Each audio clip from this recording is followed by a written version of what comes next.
You found your way back here, to where the boundary between reality and nightmares blurs. Get comfortable. Tonight's horror stories might just keep you up all night.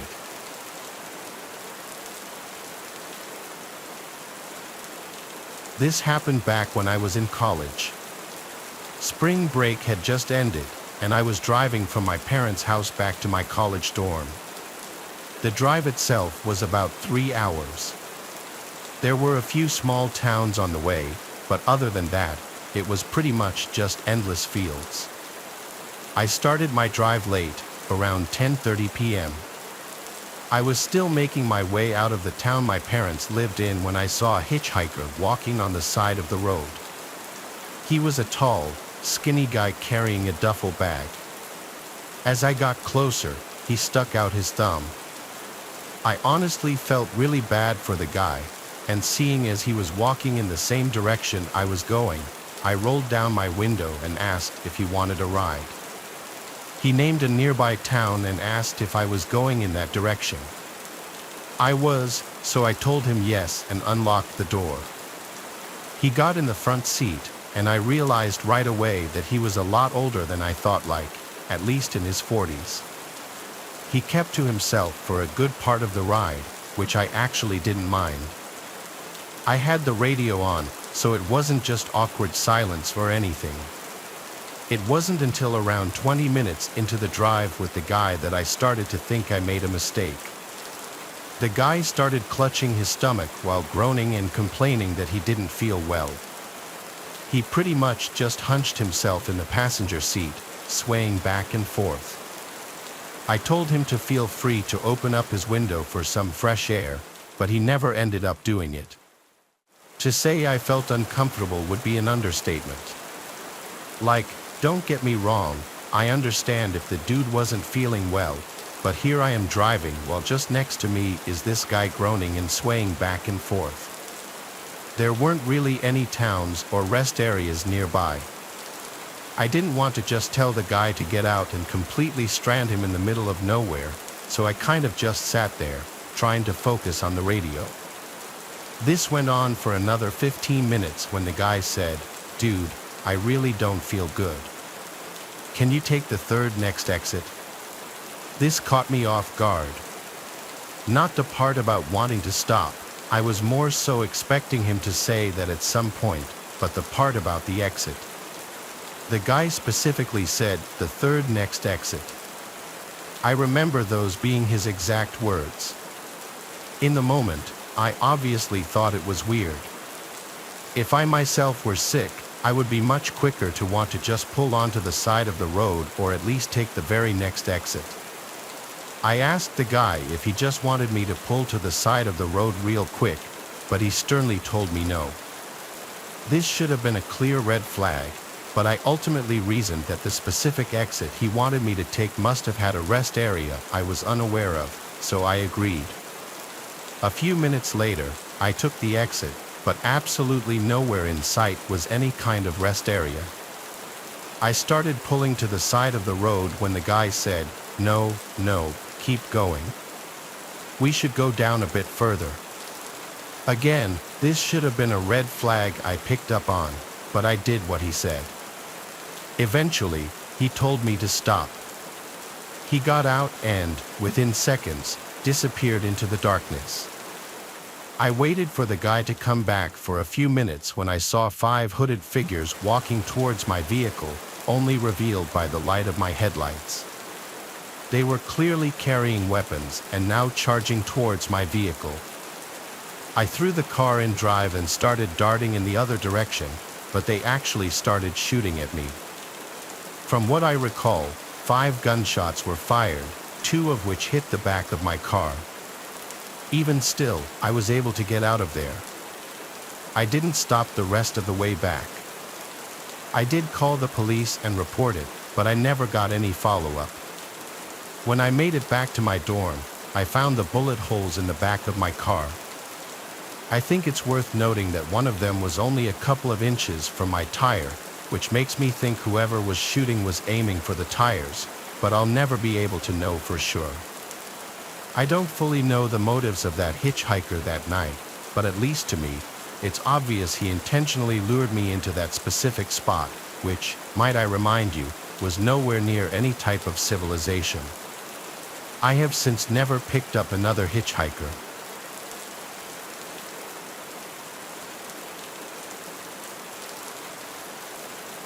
After returning from a night to celebrate the arrival of the new year, my husband and I returned to our apartment complex to turn in for the night. We both had a couple of drinks, but neither of us were intoxicated. As much as we enjoy partying with friends, when it comes down to it, we are really just homebodies. We lived in the corner penthouse suite of our complex. Although this was never confirmed, it was suspected the owners wanted to convert this apartment complex into condos. The rent certainly was not cheap, and access was limited to this floor. Upon entering the building, there is a walk-up to secure doors, and every now and then there would be a doorman to greet you as you entered or exited. There were also multiple security cameras placed throughout and around the building. It was an especially cold evening, and when we returned, there was no doorman present.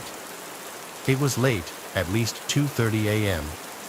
The foyer was empty, and one of the lights flickered softly. My husband and I entered the elevator and pressed the button to the top floor. The elevator ride was smooth, and as we ascended, I could feel myself becoming more relaxed, excited to finally be home and able to rest. My feet were killing me from wearing heels all night in the bitter cold. The bell chimed, signaling we had reached our floor.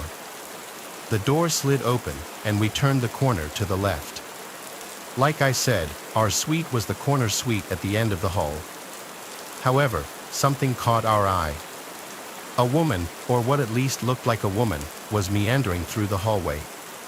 Her hair was dark and scattered, it looked to be matted and covered her face.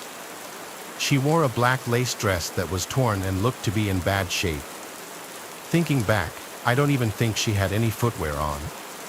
We assumed she was intoxicated and was having difficulty finding her suite. Although on closer inspection, she didn't look familiar. We knew all of our neighbors, as, like I said, access was limited on this floor. I looked at my husband, who stood still as well.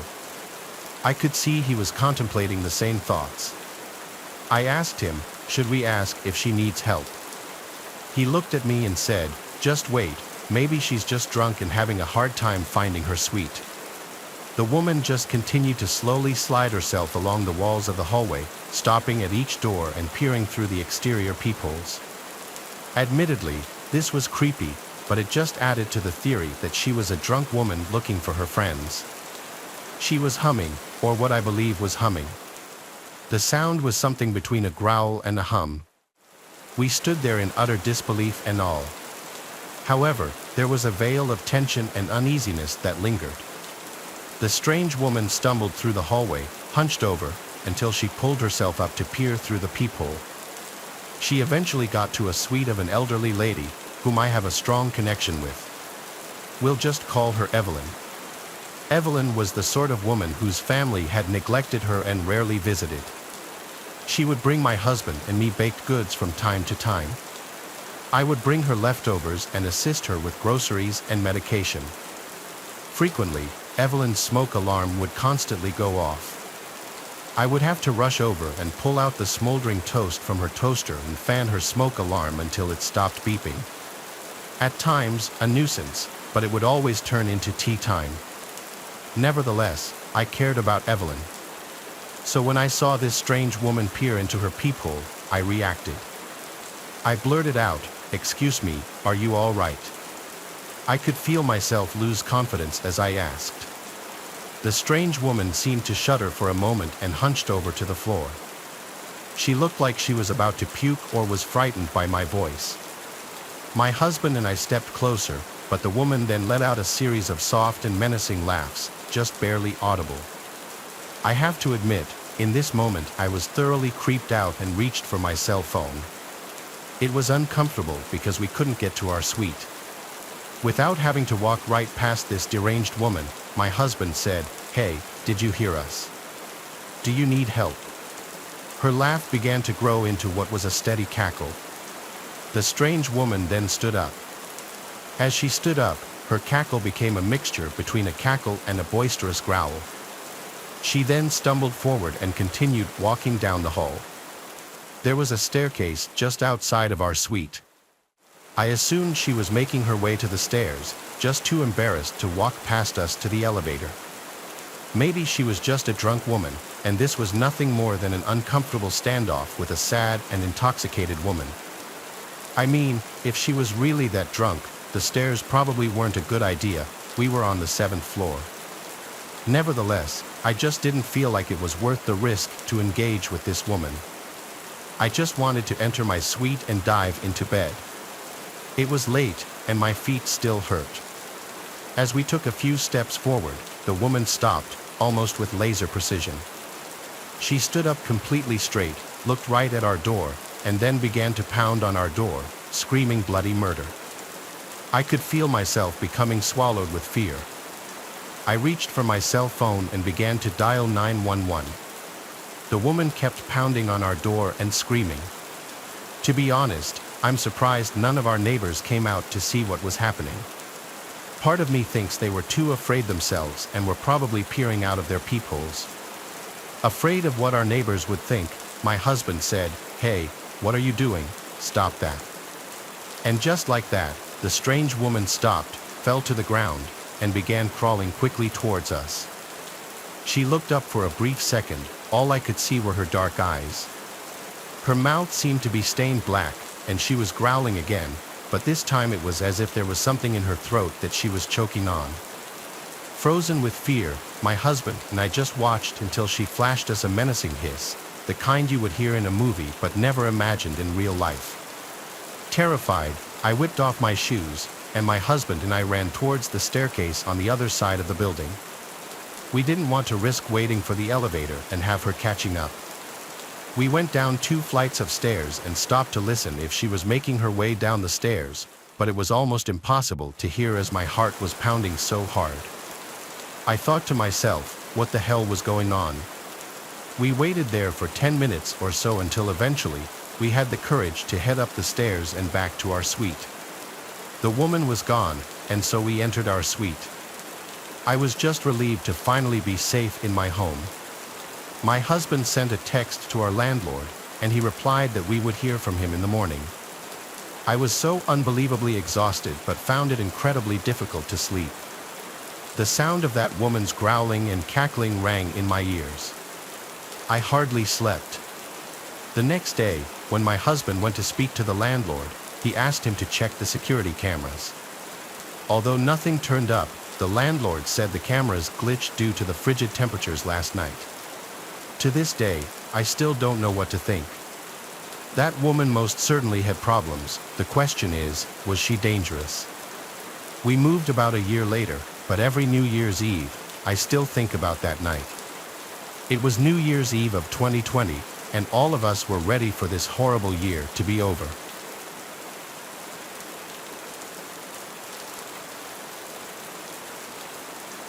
This past New Year's was my and my boyfriend's 4-year anniversary. We typically don't do much, so this year, we decided to make it special by planning a romantic getaway. At the time, the two of us were living in Seattle, and we wanted to rent a cabin in a snowy small town for the weekend. We found a cabin on Airbnb with a hot tub, and we were sold. The cabin was, of course, the last house on the road. To get to it, you had to drive down a small remote private road that ended in a roundabout. Off the roundabout was a long uphill driveway leading up to our cabin. We got to the cabin, and it was snowy and beautiful. The cabin itself sat on top of a garage, and you needed to take stairs on the back side of the property to get to the front door. When we got inside, there was a booklet with all the cabin's info outlined. The book said that during the snowy season, don't be surprised if their contracted snow plowers showed up to clear off the driveway. Okay, sounds good. So we unpacked and realized that there was no service on either of our phones, but the booklet told us that there was a landline in the cabin if we needed anything. We spent the first night by the fire, playing board games and drinking wine. The weekend was exactly what we needed. We planned to spend the next day in town, and that night I had booked us a reservation for a nice dinner. We were gone almost all day, only returning briefly to get dressed up to enjoy some good food. Dinner was great, and we were excited to head back to the cabin for some champagne and hot tubbing. While at dinner, the temperature had dropped, and it snowed for the first time that day, coating everything in a fresh layer of powder. We drove down the private road and got to the driveway. At that point, my boyfriend stopped the car, headlights shining in front, and asked if I noticed the new tire tracks. I looked at the driveway, hoping to quickly disregard the new tire tracks, but there they were.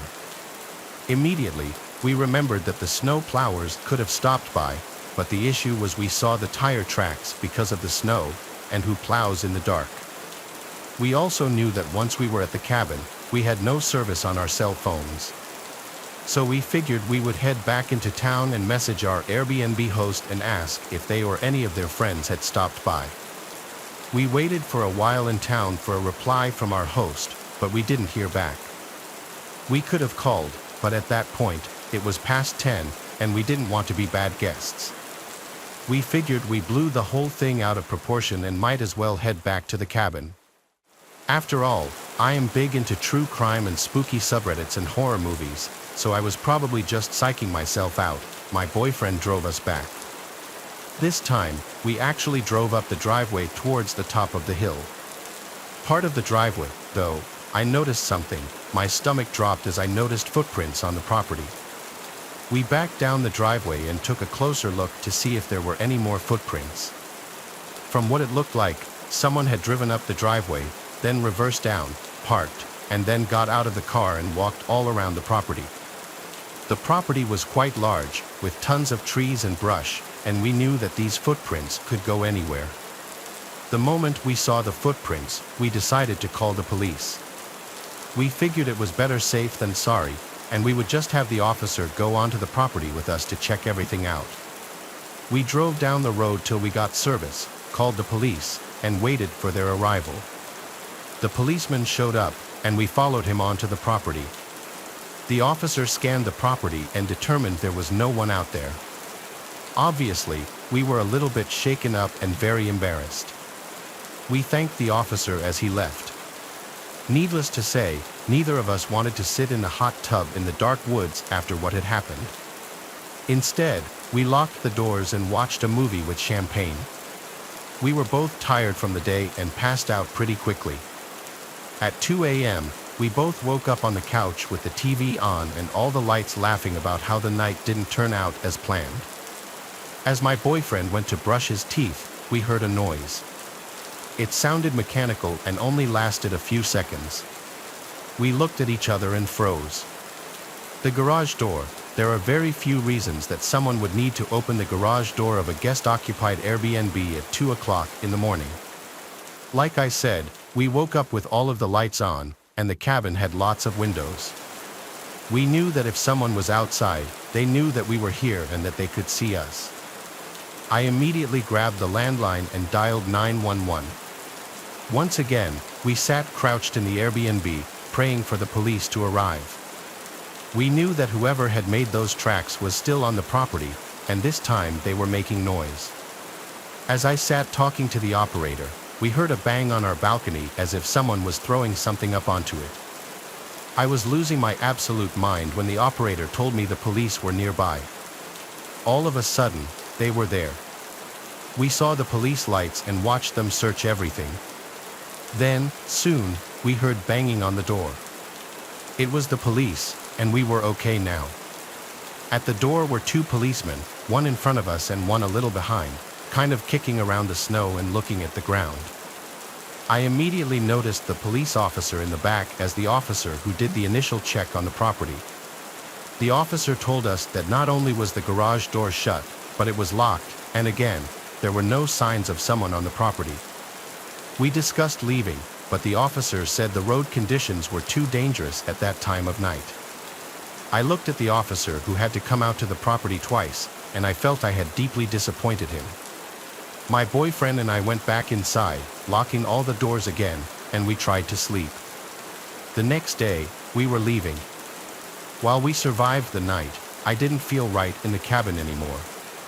It was forever the spooky cabin in my head, and I just wanted to leave. As we packed, we heard the same noise that we heard at 2 a.m. That's when I had the realization that it was the heater all that time. It was just the heater in the garage making this noise. My boyfriend looked at me and immediately said, "You need to give up your murder shows," and then walked away. As for the banging on the balcony, it was just a perfectly timed fall of a pine cone. I promise I'm not paranoid. I think back on this story a lot and I'm embarrassed about how little came of it, but also incredibly grateful for the same reason.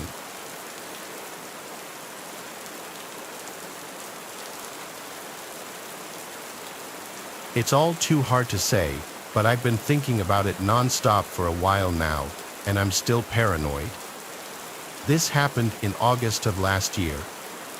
I had taken a week off from work for a staycation at home. I had been living alone for the past few months after my roommate moved out, but I'd been working too much to really enjoy the space and freedom of living alone. This week was supposed to be my relaxing, me time that I never got to have. Unfortunately, it could not have been further from that. It was my second day off, and I was just chilling, watching TV, eating nice home-cooked meals, all of that kind of stuff, when I heard someone walk up to my front porch. It was midday, so I thought maybe the mailman or just some solicitor. But as I stayed sitting on the couch for a few minutes, I realized they still hadn't knocked or rang the doorbell. I never heard them walk away, so it got me curious. I got up and went over to the door to look out the peephole. Sure enough, someone was still on my porch. It was a man looking to be in his mid-30s, wearing a light sweatshirt and black jeans. He wasn't in front of the door, though. He was off to the side, looking around like he was searching for something. I thought of opening the door, but I was too nervous to confront him, so I just watched. After 40 seconds, the guy walked away quickly and got into a parked car on the road by my neighbor's house. Once I saw him drive away, I went out to investigate. Everything looked normal to me, at least everything in the area the man was looking around. I went back inside and mostly forgot about it. Within the hour, I took a nap, then made dinner a few hours later, and finally turned on a movie to finish off the night with. Sometime in the middle of it, there was a knock at the door. I paused the movie and went to see who it was. It was that man from earlier, this time standing in front of the door and seeming to be waiting for me to answer. I cracked the door open just enough to talk through. "Hey, I was hoping you'd help me out with something." I'd ask someone else, but nobody would answer, the man said right away with a big smile. "What do you need?" I asked. He went on to tell me this elaborate story about his car.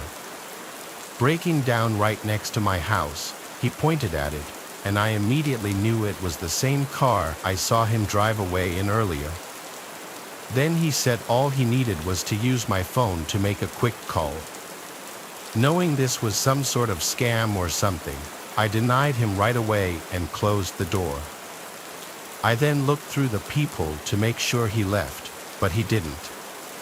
His face grew excessively angry, and he banged on the door again. I yelled through the door that I'd call the cops if he didn't leave.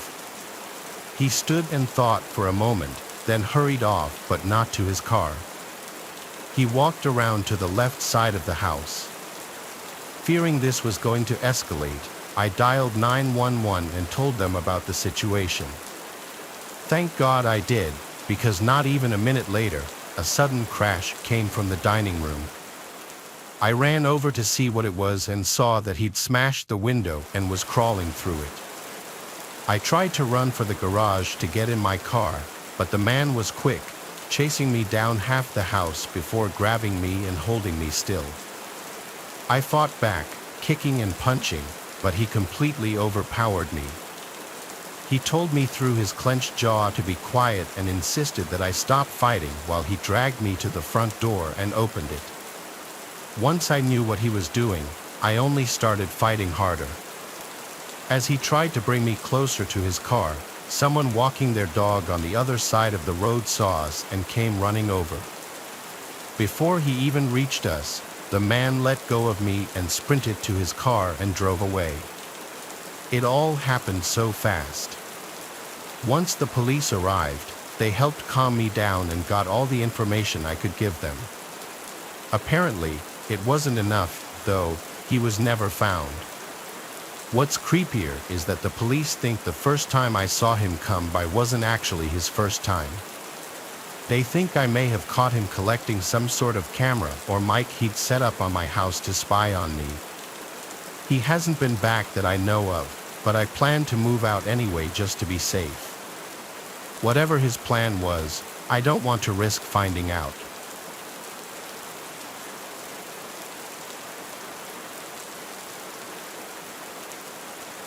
I live in a townhome in the middle of a relatively small city. It's very small and outdated, but I live alone, so it's the best I can afford. I worked late this night, getting home sometime around 8 or 9. Pulling up my shared driveway, I noticed the townhome connected to mine had its front door wide open. All the lights in the house were off, though, which made me think they must have accidentally left it open and then gone to sleep. I made fun of them in my head and went inside my house, not thinking much else about it. I got out some frosted flakes and ate while watching Netflix, then forced myself to go to bed because I had to be up early for my morning shift tomorrow. Going to my bedroom, which happened to have a connecting wall to my neighbors, I heard a few thumps come from inside their place. My neighbors usually don't make any noise, so hearing anything from them was a rare occurrence. I just hoped they wouldn't keep me up and turned off the lights and hopped in bed. I laid there with my eyes closed for several minutes, trying to drift into sleep when the most terrifying sound instantly shook me up, my front door being smashed in. It was a single violent hit. I jumped out of bed and ran into the hallway. There was wood debris all over the floor, and the front door was wide open. But whoever did it must have been moving quickly because they weren't there. I heard some footsteps running through the living room, and at this point, I could tell there was more than one person. I tried to run back to my bedroom, but a man screamed at me to stop. I turned to face two large men, both wearing masks and hoodies. One was holding a baseball bat, and the other held some sort of metal ramming tool, which must have been used to bust open the door. This next part was chaotic as they yelled commands at me and forced me to the ground. I didn't even try to fight back because I knew it would only put me in more danger. One of them held me down aggressively, pressing my head on the floor, while the other went around the house and shoved stuff in his backpack. I was panicking, breathing heavily, and trying to convince them to get off me and just let me stay out of their way. I probably should have just shut up and stayed quiet, but it was hard to think straight. Somewhere around 2 to 3 minutes in, the man that was grabbing stuff came running back to the hallway, yelling at me and the other guy about something outside. The man got off me and ran over to the window. Then they both came running back and pushed me down as I was trying to get up. They looked full of rage as they started attacking and threatening me before trying to run out the back door, but they were too late. For cops had surrounded the house, and seconds later, they forced the men to give up. As it turns out, the men broke into my neighbor's townhome too. They weren't home at the time, but when they pulled in, they immediately called the cops, which was how they were able to help me. The two men turned out to be just regular guys trying to make some quick money. Aside from the smashed front door and a few bruises, I was all right. I still think it was stupid of them to attack me instead of just making a run for it at the end, but I'm sure either way they were screwed. It was by far the most terrifying thing I'd ever been through, but I'm extremely lucky to have had it end up the way it did, with them in prison.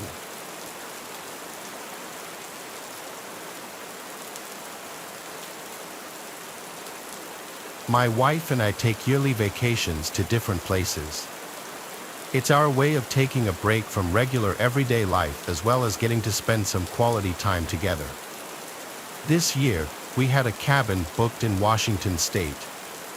It was far out and described online as being quiet and peaceful, away from any other places or people. Most of our life is in crowded cities, so this sounded great for us. When we flew in, we walked to a grocery store to pick up what we needed, then took a taxi out to the cabin. We didn't rent a car because we knew we'd only be there for 3 days, so we wanted to spend it just at the cabin. If we changed our minds or needed anything else, we could always just order an Uber. The taxi ride was just over an hour from the town we landed in. Most of the drive was between huge mountain ranges and tree-covered landscape.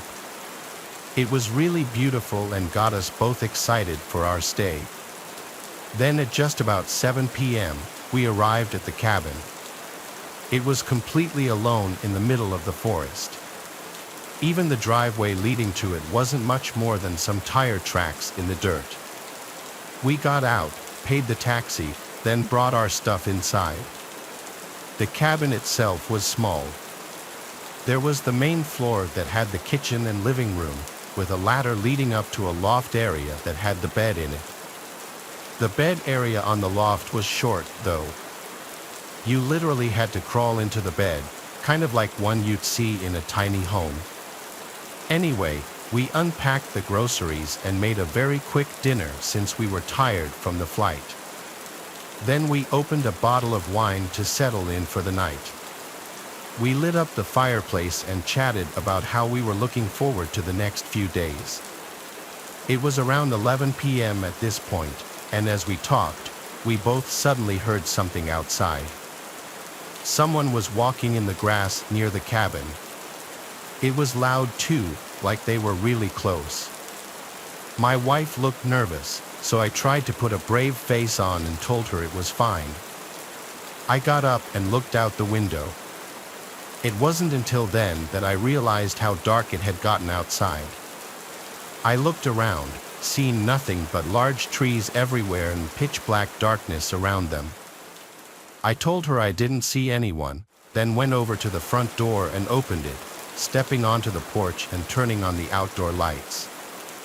All I could really see out there was a small portion of the driveway, but I didn't see anyone there either.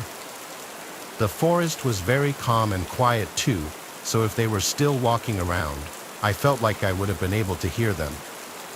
I went back inside and asked my wife if she heard the footsteps anymore, but she said the sound didn't seem to fade out. It just stopped suddenly from somewhere behind the cabin. My brave act was starting to fall through, and I told her to go up to the loft and stay quiet while I figured out what was going on. I went around and checked all the windows again, not seeing anything. So, I went back to the front door. I was preparing myself to go back outside when a sudden thump shook the cabin. I looked up at my wife, who was looking up at the ceiling. Someone was on the roof of the cabin. I stayed inside and called the police, going over lengthy directions on how to get to the cabin we were at. Over the course of the hour that we had to wait, we could occasionally hear a few footsteps walking across the top of the cabin. About 45 minutes into the wait, though, we heard their boots hit the ground, followed by them calmly walking away. I looked out the window once more, seeing their outline disappearing into the forest. Police took our report and gave us a ride into town, where we spent the rest of our vacation. What that person was doing miles away from civilization in the middle of a forest is terrifying, seeing as they were likely waiting for us to either go to bed or go outside. We're just thankful that we got out of there before something else could have happened.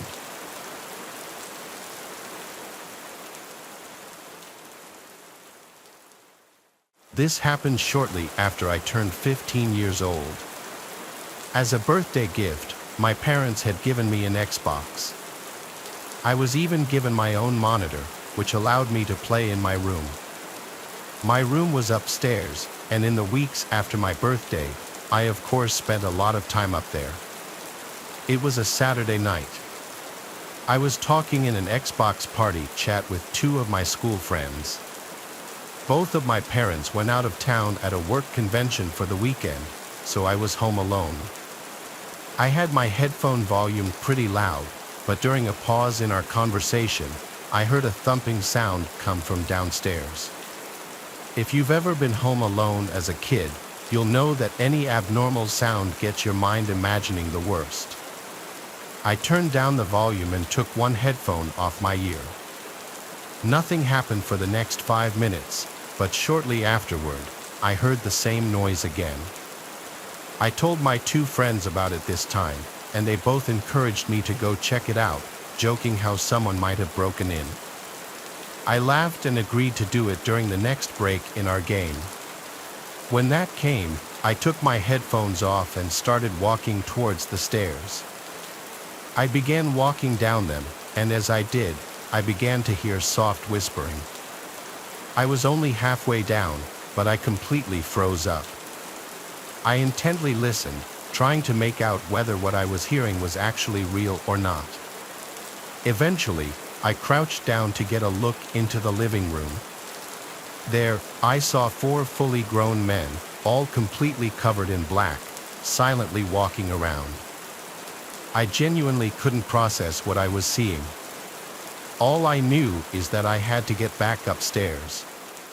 I slowly started crawling back up them, and of course, one of the steps let out a loud creaking noise that echoed throughout the house before returning to silence.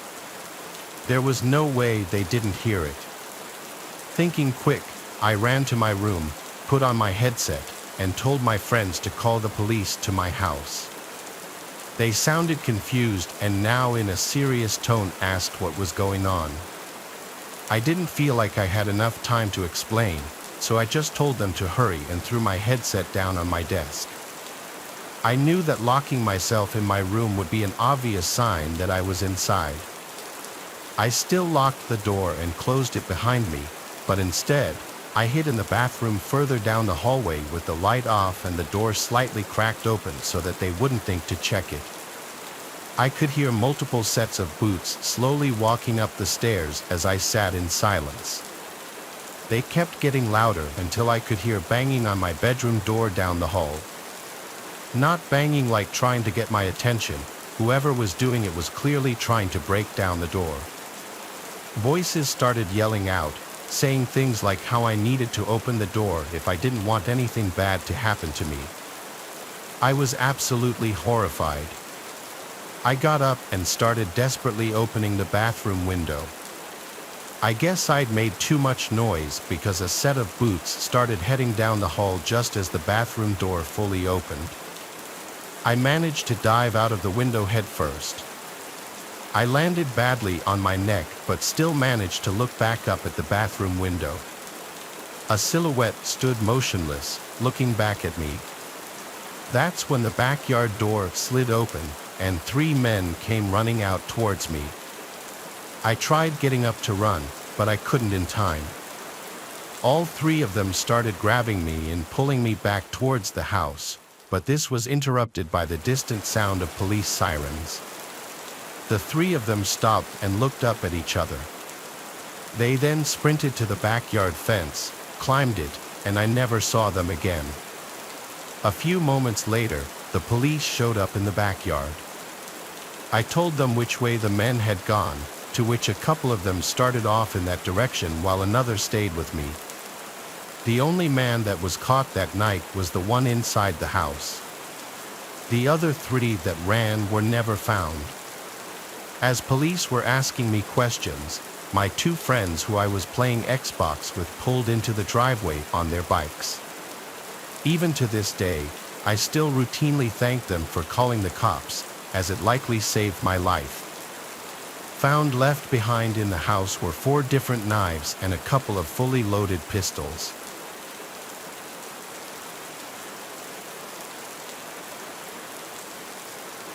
I faced a grim battle with a rare blood cancer, one that offered little hope for recovery. With the harsh reality of my condition looming over me, I made the tough call to forego treatment, accepting the uncertain road ahead with a heavy heart. In the weeks leading up to Christmas of the year in question, our secluded farm on New Zealand's South Island bore witness to a peculiar phenomenon. Strange lights danced across the evening skies, their erratic movements defying explanation. At first, we mistook them for PLS, but their sudden shifts and unpredictable patterns hinted at something more enigmatic. Our farm, nestled in solitude and isolation, seemed a world unto itself, far removed from the chaos of urban life. The sightings of these mysterious lights became our own private intrigue. We refrained from discussing it with anyone. One night, a week before Christmas, as we sat down for dinner, I noticed through the window a light descending on the paddock next to the house. When it touched the ground, I could see it was a disc-shaped craft.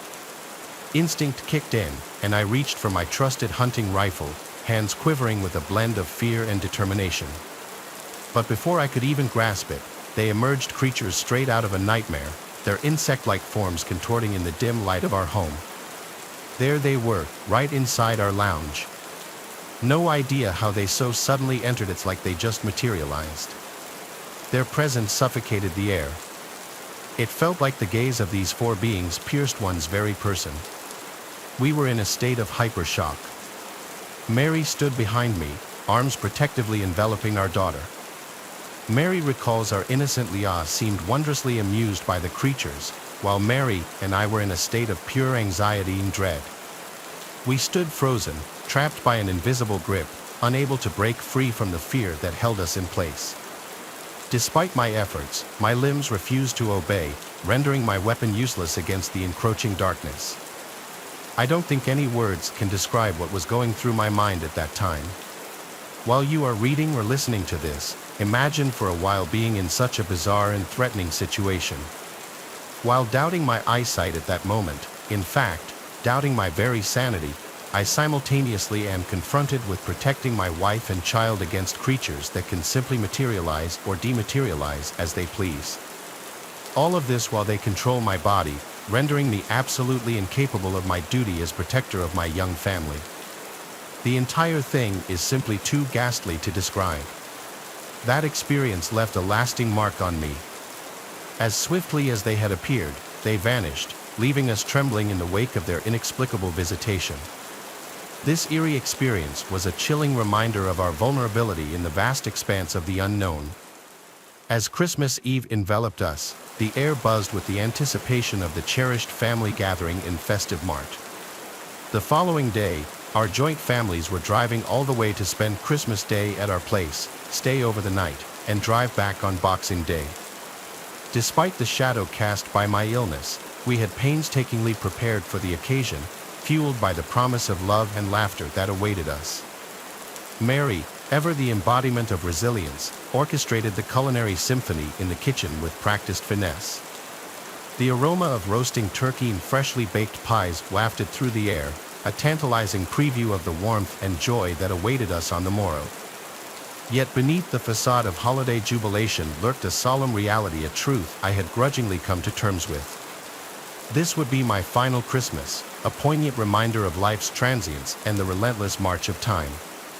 The events of the previous week were still on our minds, but as it caused no harm except for freaking us out, we decided that we would not let it feature in our thoughts for the next few days. If only it was going to be that simple. As the night wore on and darkness blanketed our home, a disturbance shattered the tranquility.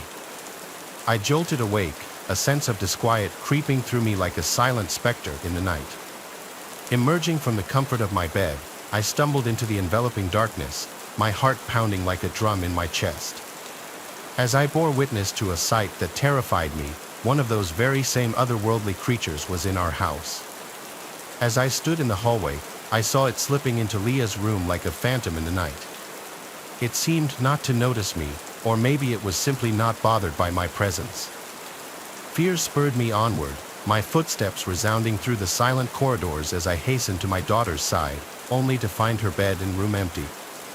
They had taken her, but how? Panic seized me. I grasped for the phone, desperate for aid in the face of the unknown, but fate, it seemed, had different plans. The telephone lines remained eerily silent, they were dead. The familiar hum was replaced by a chilling stillness beside me. Mary stood, her features etched with a blend of fear and disbelief. We found ourselves adrift in a sea of uncertainty, our world unraveling with each passing moment. Suddenly, there was a flash of light. I thought it was the craft outside taking off, whisking our daughter away, only the Lord knows where to. And then, as if beckoned by some unseen force, a wave of dizziness swept over us. The next moment, I felt sick. I remember Mary saying her head was spinning. Strangely, we both fell unconscious right there by the phone, both of us at the same time. If it was not so strange, I would have said our collapse was brought on by sheer shock, but I firmly believe it was something else. Look, both Mary and I, even amidst my illness, were pretty level-headed people. We were not the type to simply faint. The morning broke with the events of the night before veiled in a haze of uncertainty. As awareness slowly returned, I found solace beneath the covers. Mary's reassuring presence by my side offered comfort in the midst of turmoil. The covers in bed. How did we get to bed? My last memory was of us losing consciousness in the hall by the phone. But then a worse memory, Leah. They've taken Leah. Then something unexpected and beautiful happened. A sweet, innocent voice beckoned us from our slumber, drawing us to the warmth of the lounge. There, bathed in the soft morning light, sat Leah. Her laughter was a melody that chased away the dread and fear. Relief washed over us like a tidal wave, cleansing our hearts of doubt and anxiety. She was safe, untouched by the darkness that had threatened to consume us. We held her close, her embrace the ultimate gift I would receive on that Christmas day. As we basked in the joy of her presence, a sense of peace settled over our home, a peace forged by the unbreakable bond of family. We never discussed the events of the previous night or days with our family. Despite the horrific events leading up to our Christmas, the day itself turned out to be a beautiful experience of love and joy. As it was going to be my last, I only wanted to focus on making that Christmas the best memory for Mary, Leah, and our folks. We kept it that way throughout the festive season. New Year's came and was another joyous event with friends and family. Yet after that, life had to return to its normal routine, and with that returned the doubt and fear. Beneath the surface, a lingering doubt nagged at us, a question unanswered. What had truly transpired on that fateful night, and why did Leah's memories remain veiled in mystery, her innocence untainted by the chaos that had engulfed us? We sought answers as the new year broke. Without revealing too much, as we did not want them to think we were crazy, we had Leah checked out by a pediatrician and a psychologist. Both found her to be in excellent health and showed zero signs of trauma of any kind. So the truth remained elusive. Leah, a beacon of hope, stood unwavering in her innocence, her laughter a reminder of the resilience of youth in the face of uncertainty. However, her apparent lack of any trauma amidst what happened to her puzzled us. Yet, we were grateful our daughter was unscathed by whatever happened to her. Then February came, and it was time for my visit to the oncologist. Even though I knew what the path forward looked like, these visits were required to manage my condition as best as the clinicians could. I steeled myself for the tests and examinations. Blood was taken, and we had to be back for a follow-up the next day. I prepared for the inevitable affirmation that the cancer was staying its course. My only dread was that it might be speeding up, which would mean even less time with my family. When the specialist finally entered with an expression of confusion, I knew he had further bad news for us. Then our world changed. His words, when they came, shattered the darkness like a beam of light. Your cancer is gone. I will never forget his words. I remember him saying something like, "You are extraordinarily lucky. This type of cancer simply does not disappear by itself. Besides, severe cases like yours have never been successfully treated. Yet, here you are, clean, without any treatment." More tests were done, but they all confirmed the same. It was a miracle, pure and simple, a reprieve from the brink of death that defied all reason. Jubilation surged through me as we made our way home, hope and gratitude intertwining in a dance of newfound life. Yet with all that I had to celebrate, something was unresolved. At the edges of my consciousness, something was awakening, an unwelcome guest in the midst of celebration. And then, like a storm on the horizon, the nightmares descended, a relentless onslaught of visions and memories, each more nightmarish than the last. Strange lights and alien faces haunted my dreams, their presence a specter that loomed over me in the dead of night. With each passing day, the memories grew more vivid, more visceral, until the terror etched into my being. I relived the ordeal in agonizing detail, the chill of extraterrestrial surgical instruments, the pain of probing, incisions, grotesque needles, and more, all inflicted by beings that seemed devoid of empathy or remorse. Amidst the darkness, a paradox emerged. It was bittersweet, for within their cruelty, the insectoid creatures bestowed upon me a gift beyond measure, a second chance at life, earned through pain, sheer dread, and horror. The ordeal is too harrowing to recount in further detail. I cannot fathom why the creatures subjected me to such torment. Lily, now married with 3 beautiful children, remains as joyful and vibrant as ever. Untouched by the events that transpired all those years ago, despite undergoing regression hypnosis at our urging, she recalls nothing of significance. Curiously, it appears she was never abducted. Sarah and I seem to have manufactured memories of searching for her at home. Sarah never developed any nightmares or memories even remotely like mine. After all our anxieties about the apparent abduction of Lily, it seems that I was the only one who got taken. The motives behind the creatures' actions remain shrouded in mystery. Nevertheless, their intervention led to my survival. Faced with the choice between enduring these haunting memories and succumbing to cancer, is there truly a choice? Thousands of beautiful memories created by a long and fulfilling family life have made the horror of the abduction 100% worth it.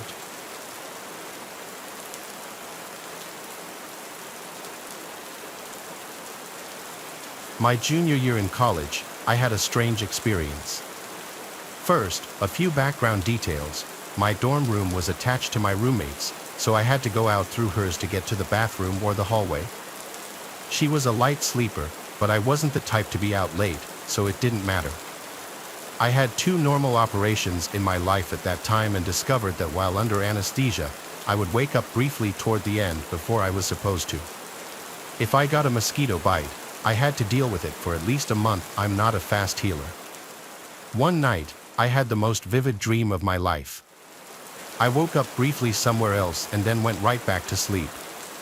In this dream, I looked left, I looked right, and then I passed back out, just like if I was in surgery. I was on a hospital gurney, slightly inclined, facing the wall. There was ambient noise behind me, and the echo suggested it was a very large room. There was nothing sinister about the noises. On either side of me was a row of empty hospital gurneys. At my feet, just to my right, 2 people were having a conversation sitting on a bench against the wall. One was a person in a dark suit, the other, I don't know what it was.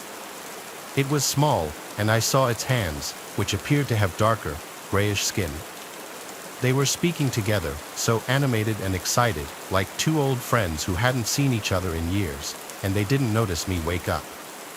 I didn't recognize the dialogue. Though I don't speak German, Mandarin, Russian, etc., I can recognize them when I hear them. This language was wholly unrecognizable, yet the person in the suit was fluent. I went back to sleep. In the morning, I said to myself that that was a messed up dream and went to the shower. As I passed my roommate, who was still in bed, she asked, "Where did you go last night?" I thought that was odd. After my shower, I started to put my makeup on and noticed something on my face. I leaned closer and could not believe what I saw, 2 perfectly parallel lines, impossibly thin and impossibly perfect. There was some clear hard gel on the top, and that's what I felt. There was no blood. My own hair was thicker than the width of the cuts, yet I could see down into my skin a little. This was 1996. I had never seen anything like this. These days, I would say it was a laser cut topped with liquid Band-Aid, but neither of those things seemed prevalent in those days. I said, okay, there's an explanation. I slept on a staple or a paper clip. I do homework in my bed all the time. I went and scoured my pillow for anything sharp and found nothing. So, I got my sewing needle, a staple from some homework, and a paper clip. I dunked them in hydrogen peroxide and made cuts on my face similar to what was there. Immediately, blood welled up, and the skin was jagged from all three objects, and the width of all cuts was thicker than the laser cuts. I determined that nothing in my room could have made the cuts.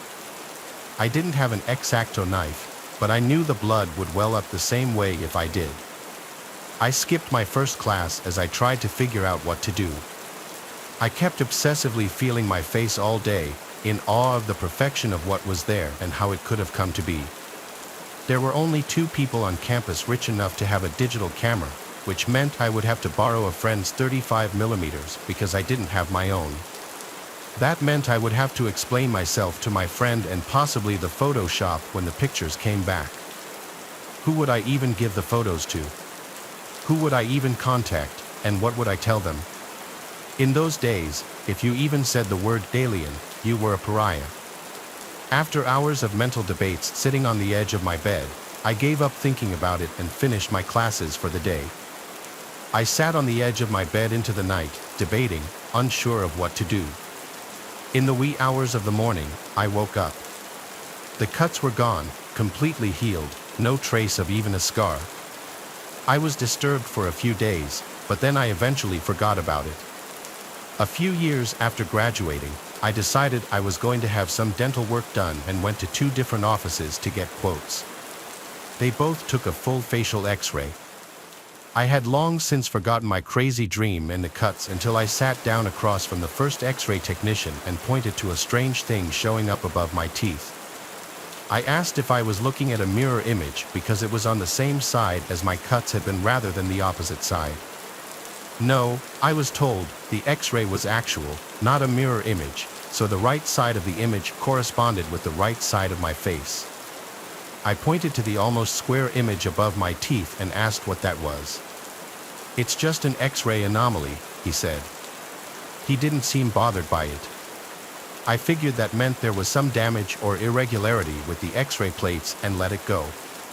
Then I went to the second dentist, an orthodontist, and had another X-ray done.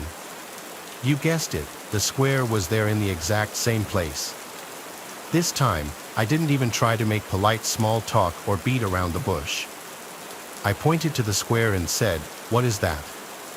This time, the tech looked at me funny and said, "It's an X-ray anomaly," and she leaned closer and whispered, "We see them all the time," in a way that gave me goosebumps.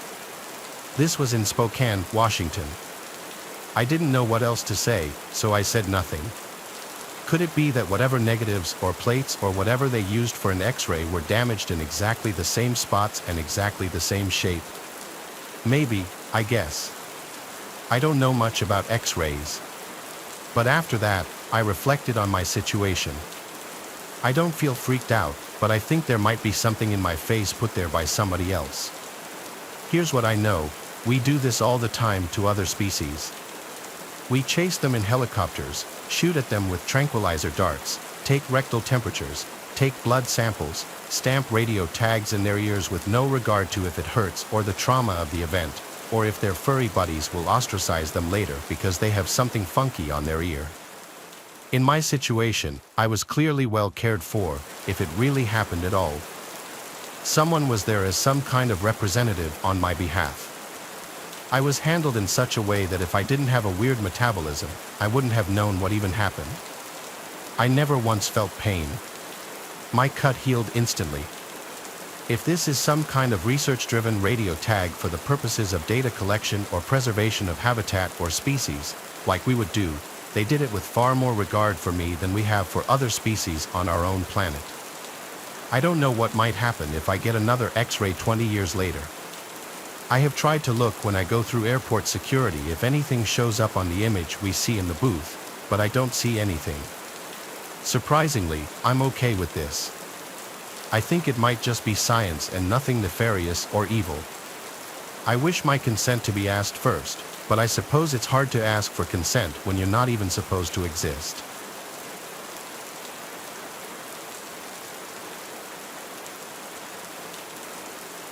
It was my junior year of college. I had moved off campus into a student apartment building. My roommate was sort of assigned to me by the school in the sense that he was just someone else who needed someone to live with. His name was Arlo, and he seemed like a nice guy at first. He was friendly and polite, always smiling and making small talk. But as the days went by, I started to notice strange things about him, little quirks and odd behaviors that made me feel uneasy. It started with the way Arlo would always linger in my room, asking pushy questions about my personal life and poking around my belongings as if he were way too comfortable doing so. At first, I brushed it off as harmless curiosity, even if I found it kind of weird. But the more I thought about it, the more it bothered me. Then there were the sounds I would hear coming from Arlo's room late at night, talking and shuffling noises that were slightly concerning. I tried to ignore them, telling myself it was just Arlo watching TV or talking on the phone, but deep down I knew something wasn't right. One night, unable to sleep because of the strange noises coming from Arlo's room, I decided to investigate. I crept silently down the hallway and pressed my ear against Arlo's door, straining to hear what was going on inside. What I heard was just weird. It was the sound of Arlo whispering to himself, his voice low and muffled. And then, just as suddenly as it had started, the whispering stopped, and there was nothing but silence. Then I heard, "Kane," Arlo said my name. Did he somehow know I was outside his door? I quickly and quietly tiptoed away from his door and went back to my room. I silently crawled back into my bed. I didn't know what to make of this. Why was Arlo talking to himself? Was he hiding something from me, or was he sleepwalking? But then, how did he know I was outside of his room? I couldn't shake the feeling of uneasiness. The next day, I kept thinking about the night before. As the days went by and the sounds from Arlo's room persisted, my paranoia only grew worse. I couldn't shake the feeling that Arlo was hiding something from me. Arlo's behavior also became stranger. I started to notice little subtle changes in his behavior, like he would make strange glances at me, and his movements seemed a little furtive. One night, I woke up at some off hour in the night and heard Arlo's whispering voice from outside in the hallway, like right outside my door. It was genuinely freaking me out, and I was wondering if he was sleepwalking. I went to the door and put my ear up against it, and like last time, the whispering stopped. Then Arlo once again said, "Kane." This time I replied and said, "Yeah, you good?" He didn't respond. I just heard his footsteps walk away to his room. The following night, I woke up to the sound of my bedroom door closing. I heard Arlo's footsteps walking away in the hallway. This was getting out of hand. The next day, I decided to confront him about his potential sleepwalking. I told him I'd been hearing him walking around late at night and heard him close my door last night. I then asked him if he had ever been known to sleepwalk or have any kind of sleeping disorders. He seemed to not know how to answer at first, but then he said yes, he does tend to sleepwalk sometimes. I wasn't buying it, though. Something was up. I decided to search Arlo's room for answers. I knew it was risky, but I couldn't ignore the nagging feeling that something was wrong. I waited until Arlo was out of the apartment, then I crept into his room. I knew that I might not have much time, so I searched quickly, tearing through drawers and closets in search of anything that might explain Arlo's strange nightly behavior. And then, just as I was about to give up, I found it, a small, nondescript drawer hidden at the back of Arlo's closet. I pulled it open, and my blood ran cold at what I found inside. It was a collection of photographs, dozens of them, mostly featuring me asleep and one other guy who looked to be our age. They were taken from different angles and distances, some of them so close up that I could see the pores on my skin and individual strands of hair on my head. I felt sick to my stomach as I realized what I was looking at. Arlo had been secretly taking pictures of me while I slept, without my knowledge or consent. I couldn't believe it. I had been living with some kind of sick voyeur. He had been violating my privacy and invading my personal space for who knows how long. I wanted to confront Arlo, to demand answers, but I was afraid of what he might do, afraid of what he might say, afraid of what might happen if I confronted him alone. So I took a picture of the contents of the drawer and then took a handful of the photos as evidence to use against Arlo. I packed my things, and the next day, I showed the photos to the department in charge of student housing accommodations, and they told me to let them take the appropriate action. I was lucky and got assigned to a different apartment with a normal person who needed a roommate. I never spoke to Arlo again. Even now, years later, I still can't shake the memory of those chilling photographs and Arlo's whispering and creeping around at night. I never found out who the other guy in the photos was. It was definitely his old roommate, but I was never able to find his name. But who knows, maybe he also found out.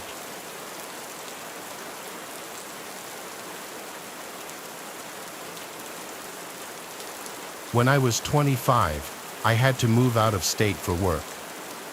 I still work with the company, but I've been able to move back to my hometown and work at the local office here. But at the time, I needed somewhere to live that wouldn't be bank-breaking. I made a posting on basically all the websites for a roommate, Instagram, Craigslist, Twitter, and even on my neighborhood subreddit. I had a guy named Chad reach out to me on Instagram stating he had a room available in his place. I looked at his pictures to see if he looked like a somewhat normal guy, and he did. I was open to the idea of having a male roommate as long as they seemed normal, even though my parents were very against it. Chad and I FaceTimed, during which he gave me a virtual tour of the place. Apparently, he owned the place outright. It was a modest house in the middle of town, only a 15-minute drive from where my office would be. He also seemed pretty nice. I didn't get any bad vibes at all. His price was fair, and his rules were pretty fair too. He said it was available to move in right away, which was perfect. So it was settled. A week later, I had all my things packed and drove down. I met Chad right out front of the house where he greeted me and handed me a key. The first thing I noticed about him was that he was really short, eye level with me. He helped me bring some of the bigger and heavier bags inside. He showed me my room, which was already furnished. He said one of his friends had been living there and recently moved out. I replaced all the pillows and bed sheets with my own, of course. The rest of that day was spent settling in. Chad, I could see, was trying to get to know me and presumably make me feel at home. I didn't get any overly friendly vibes yet. The next day was Sunday. Chad offered to drive me around town to show me around. I wasn't eager to, but I said sure just to get off on a good start with him. He drove us around town, showing me where the good shopping centers and restaurants were. But then he offered to get us lunch. I really wasn't hungry, and he was suggesting a sit-down lunch, almost like a date. I didn't want him to get any kind of wrong idea. I just needed a room. I said I wasn't hungry, and then he right away suggested we go grab drinks somewhere instead. I politely shot it down too, saying I don't drink on work nights. He was being a bit pushy, saying, "Come on, just a couple drinks." I still maintained my politeness and said another time. He gave up and went really quiet all of a sudden, like he was upset. I'll admit, I was slightly uncomfortable, but nothing I couldn't handle yet. That week was my first week at work, so my attention was focused mostly on adjusting to the work week. It wasn't until a few days into the week that I got home, did my laundry, and noticed my hamper full of clothes seemed moved, like the clothes weren't how I remembered they were left. And it wasn't until I was loading the washing machine that I noticed a pair of my underwear was missing. I checked my room top to bottom like 5 times. It was gone. I had a disturbing thought. What if Chad? No, I refused to believe that just yet, and there was no chance in hell I would confront him and ask him that. Still, I was now starting to wish there was a lock on the bedroom door. That weekend, I bought a lockable doorknob from Ace Hardware, and while Chad wasn't home, I swapped out the current doorknob with the new one. Now I could leave the place in peace. I figured I'd tell Chad the next time I saw him. He didn't come home that night, though. He must have been working. His schedule seemed pretty random. That night, I awoke to banging on my bedroom door. It was Chad. He was saying my name, and he didn't sound happy. I checked the time, and it was like 1:30 in the morning. I decided I would pretend I was asleep. I was honestly kind of scared to open the door. I had a feeling it had to do with the doorknob, and I was right.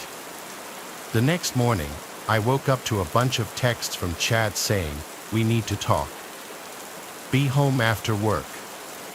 I simply responded, "Is this about the doorknob?" And he responded back, "Yes." I apologized to him and said I was planning on telling him. He replied back, "It comes off today." I was getting incredibly nasty and weird vibes from his tone. My next response I thought out a little longer and basically said how I hoped he could sympathize and understand that I'm a girl and I just feel safer being able to have privacy in my room. He responded a little nicer this time, but he still basically said no to my request and that the old doorknob needs to go back on.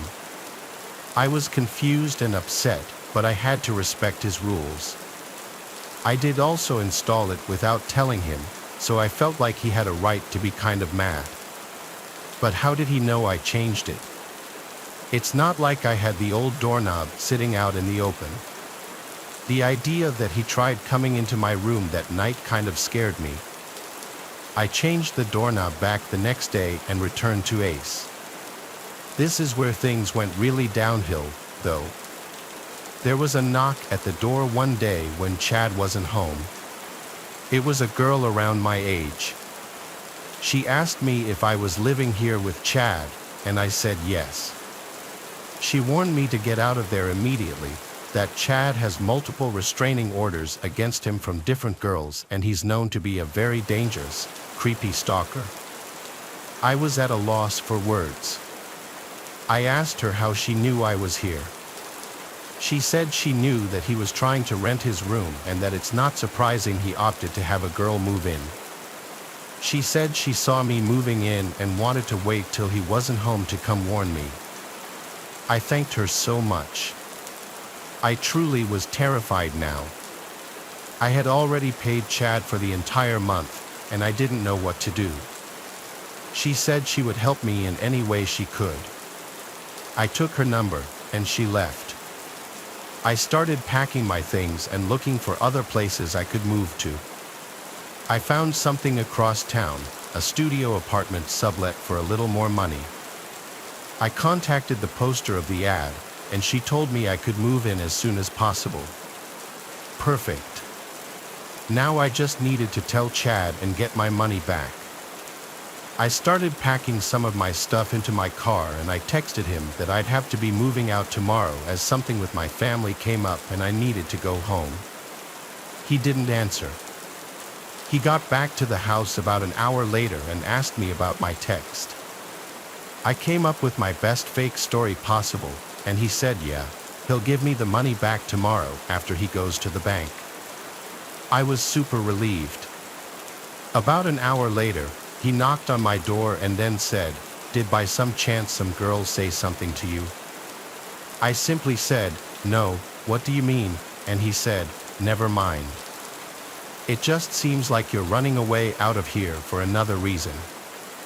I insisted that it was purely because of the family reasons. He said okay and left. Sadly, the story didn't end there.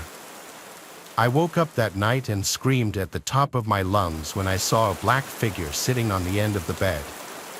It was Chad. He turned and put his hand on my mouth and went, "Shoo." I said, "Please don't hurt me," and he responded, "Why would I hurt you? I knew someone said something to you.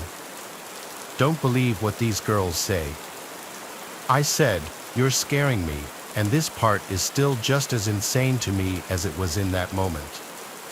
He started to caress my leg and he said, "I don't mean to scare you," right after I said he was scaring me. I got out of the bed and ran for the door, and he screamed at me to stop. I ran outside with my phone in hand and called the police. I hid in the bush until they showed up and I explained the entire situation to them. They made Chad come outside and give his side of the story. Basically, I told them I just want to get all my stuff out of the room and I'm leaving. So the cops stayed there as I collected the remainder of my stuff and brought it all to my car. I also insisted on Chad then owing me the money back while the police were there, and he did so. Actually, the whole time the police were there he tried his best to act like some normal dude.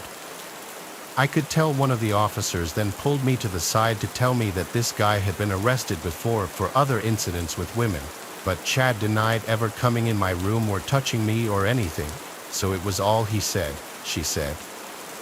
I left the house and went straight to a hotel for the night. The next day I moved into the studio apartment. Luckily, the girl who posted it was able to facilitate my quick move-in. I have never, and will never, live with another man who's not my boyfriend or husband ever again, or just anyone I don't know for that matter.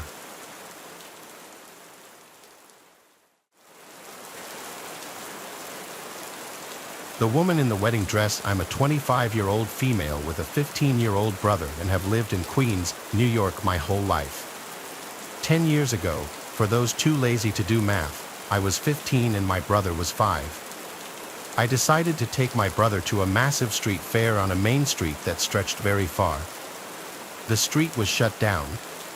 There were some scattered officers of the law, and everything else was street vendors and some awesomely shitty little carnival rides for kids. A group of my friends joined us. In total, there were 10 of us. After having a fun-filled day and introducing my brother to the deep-fried goodness of Zeppels and whatnot, we went to a pizzeria right by the fair. The place wasn't wide but was long. The booths that lined the wall on the right sat 3 people on each side. Then there was a narrow aisle and booths that sat 2 people on each side on the right. Being a half-decent big sister, I had my brother in the 6-seater booth in between me and a friend. This is where things start to get kind of creepy. In walks a man and woman who genuinely looked like they did way too many drugs. They were probably in their late 50s and early 60s. We wouldn't have noticed them if it wasn't for the fact that the woman was wearing a wedding dress, long sleeves, puffy at the shoulders, and long but sort of form-fitting in a way. This dress, however, must have once been white but was now yellowed with age and very dirty. She sat with the man parallel to our booth, our other friends sitting behind them, and a young couple with their 3 to 4-year-old daughter in front. The woman looked around, spotted my brother, and began to talk to him. "You're adorable. How'd you like to come home with me?" My brother has always been a bright kid and ignored her, eating his pizza. "Come on, little boy, you don't want to be around these teens." I nicely turned my face to the lady and asked her politely to leave us alone. She stood up and came to our table, trying to reach over to touch my brother. My friend stood up and blocked her. She went and sat down and started harassing the young couple and their daughter. After about 10 minutes, my brother announced he had to go to the bathroom. When my brother stood up and headed for the bathroom, 5 steps away, the woman asked him if he'd like her to help. At this point, I told her to get lost and leave my brother alone.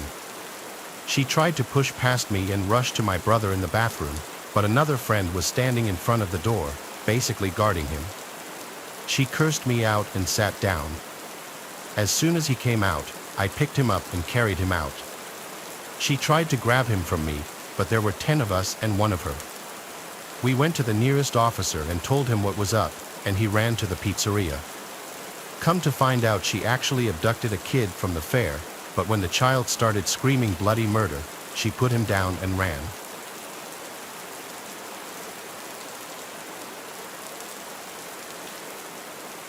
I was about 13 to 14 years old at the time, and it was around the 4th of July.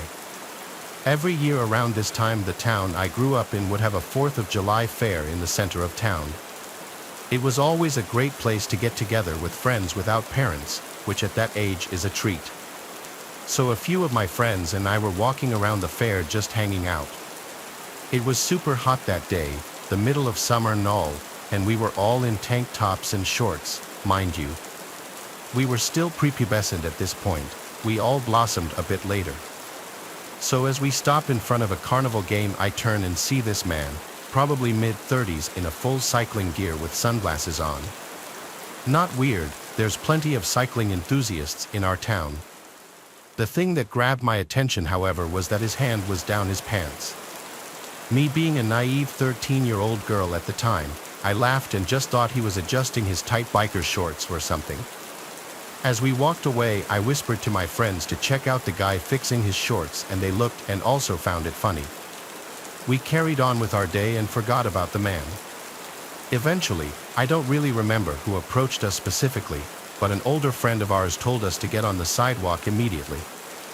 When we complied, she told us that the man in the biking gear had been following us around the fair. We were kind of behind a lot of the carts, so we weren't in the main part of the fair where everyone could see, and continued to have his hand down his pants, masturbating as he was following us. Someone obviously called the police and arrested the guy. I heard later that they searched his car and found porn inside and a few other suspicious items, but I never heard any more about him or who he was. My friends and I never really mentioned it after that as well. I don't think we fully grasped the situation at the time and just kind of blocked it out. I mean, still to this day, almost 10 years later, it makes me squirm when I think about it. Let's not meet again ever, creepy cyclist.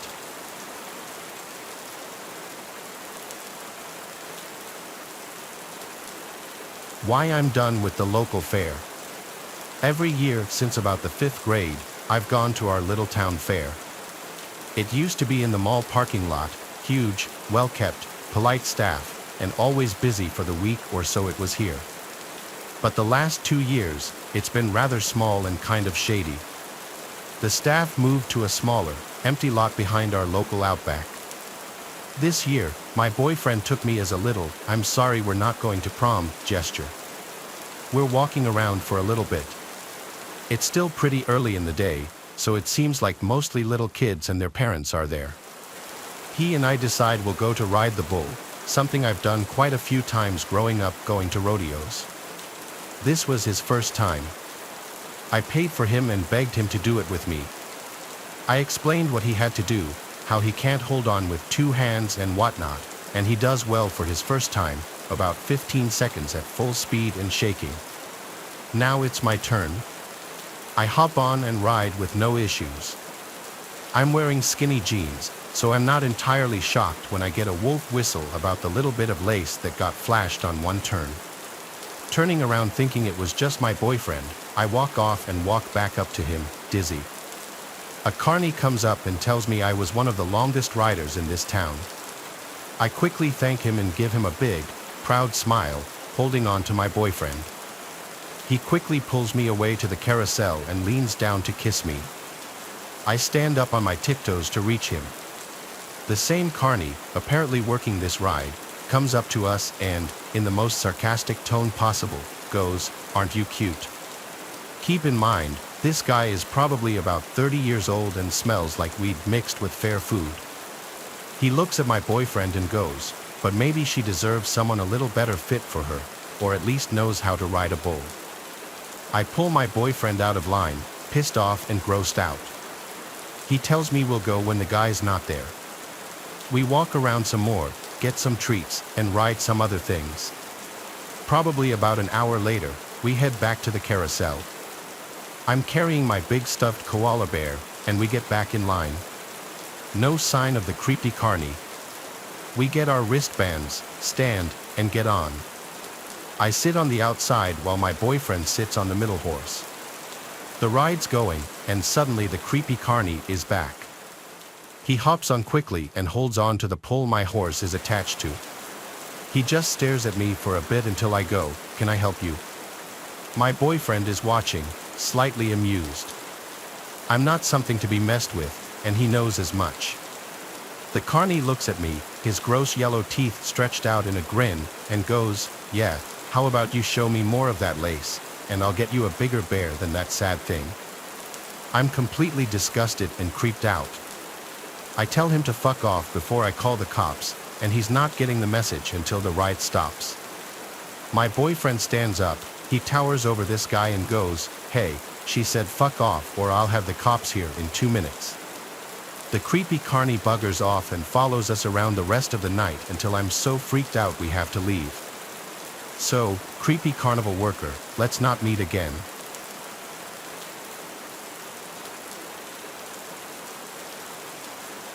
At night, I like to play video games as a hobby quite a bit. This is my scariest experience while doing so. I remember that I was playing online on some game with random people. I had a headset and would talk to them. Most of you know that in online gaming, people sometimes say some crazy stuff, but on this night, it seemed pretty tame. I remember towards the end, shortly before I would go to bed, I was starting to get tired. I was playing this one game with basically just one other person. It was a man, and we were talking about the game over our headsets. During the game, I remember he asked me some somewhat personal questions. I didn't think too much of it and figured that he was just making conversation. The things he asked me were what my name was, to which I only gave my first name, and where I was from.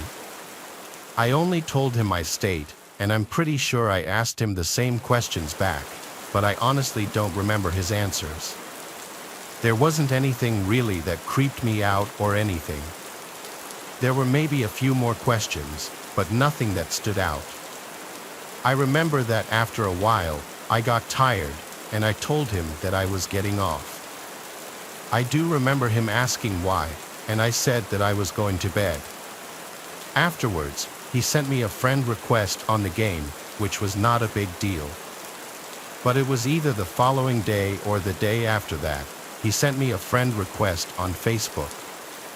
I did not know it at the time, though. When I would go on Facebook, I would accept most friend requests unless it was clearly a bot. This guy appeared real, and I accepted it, not knowing who he was at all. He started to message me a short time later. I remember he said hi and asked me what I was doing and stuff as if we were friends. I asked him who he was and he responded, saying we had played video games together a few days earlier. That's when I realized this had to be the same guy. Obviously, I had no idea what the guy looked like. When I heard this, I was surprised that he had found me on Facebook. I never told him my last name or the city that I was from. It kind of creeped me out. Plus, based on the guy's page and photos, he did seem pretty weird. I decided at that point to delete him as a friend. But the day after that, the guy followed me on Instagram. He then started messaging me there. He asked me why I deleted him and sent me like 4 other messages. When I saw them, I deleted and blocked him from Instagram as well. I thought that was the end of it, but a couple of days later, I got a text message from him out of nowhere. An unknown number texted me. When I looked, I figured it was a wrong number until the texter said their name, and it was a long, angry text about how I blocked him and stuff. This creeped me out more than anything. I blocked his number and hoped that I would stop hearing from him. Obviously, I deleted him from being friends on the game as well. After this, I did stop hearing from him. I still wonder, though, how he found me. I mean, the only thing he had to go off of was my first name and state. How did he find my number? My only thought is that he possibly messaged somebody who knew me on Facebook, claiming that he was my friend and wanted to know my number or something. I never asked around, so I can't confirm it, though. Either way, it's really creepy what he did, and I'm glad that I haven't heard from him since.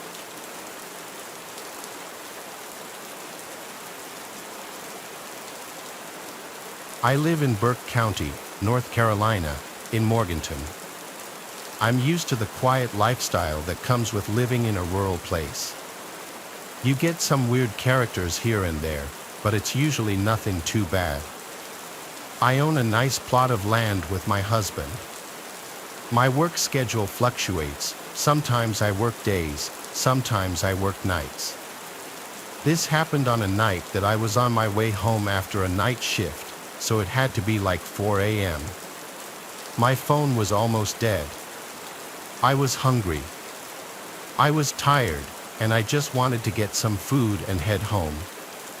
I stopped at the gas station to get $10 worth of gas and also a packaged sandwich, which I proceeded to eat inside the gas station cafe.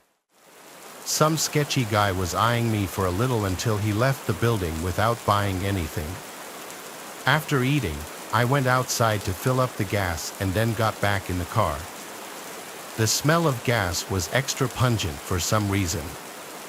These roads are very dark and twisty at night, so I was driving slow, especially since I was tired after a long day of work.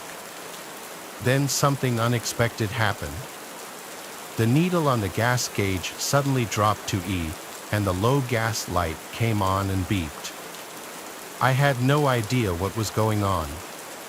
I'm not a car person and I'd never run out of gas before this. Plus, the needle just suddenly dropped. I thought at first that the computer was glitching, so I pulled over and restarted the car, but the needle was still on E. I tried to continue driving, but the engine died. I started having a panic attack. I called my husband first thing, and thank God he picked up. I asked him how did my car run out of gas after I just filled up, and as I got out of the car, I smelt gasoline. I told him this, and he said it sounds like I have a leak. He told me he'd head right over and he'd call our roadside assistance company. But then I heard a car coming with no headlights, and suddenly it stopped not far behind my car. I suddenly thought to bring up that sketchy guy who was watching me at the gas station and asked my husband if there was a chance he did something to my car.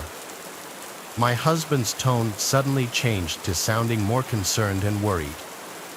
He said yes, there's a chance that he may have cut my fuel line.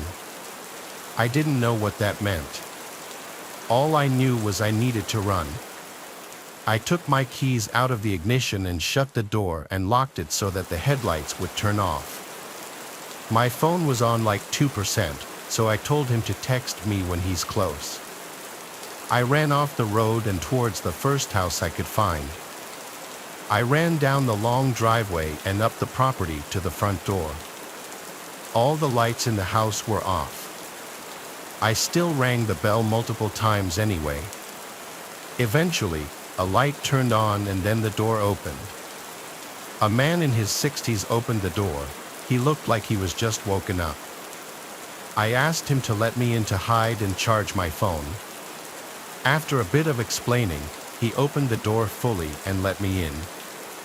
I asked him for an iPhone charger, and he said he'd go look for one, then asked me to take a seat in the living room. I sat down, still in my nurse scrubs, feeling a mix of emotions.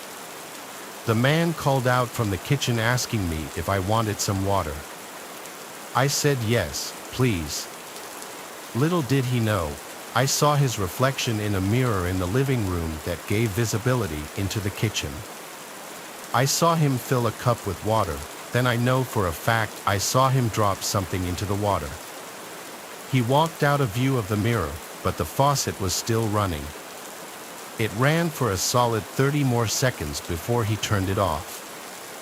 He came back into the living room with a glass of water and handed it to me. I thanked him, and he sat down and just looked at me, then asked me to explain the situation again. I replied to him, I just really need a charger so that I could contact my husband. He said all right and went upstairs. I checked my phone, and it was on 1%. I used that remaining battery to send my current location to my husband just in case. I then smelt the glass of water, and although it didn't smell like anything, I knew he put something in it. Now I had to make the decision of whether I should leave or not. On one hand, I needed to charge my phone badly.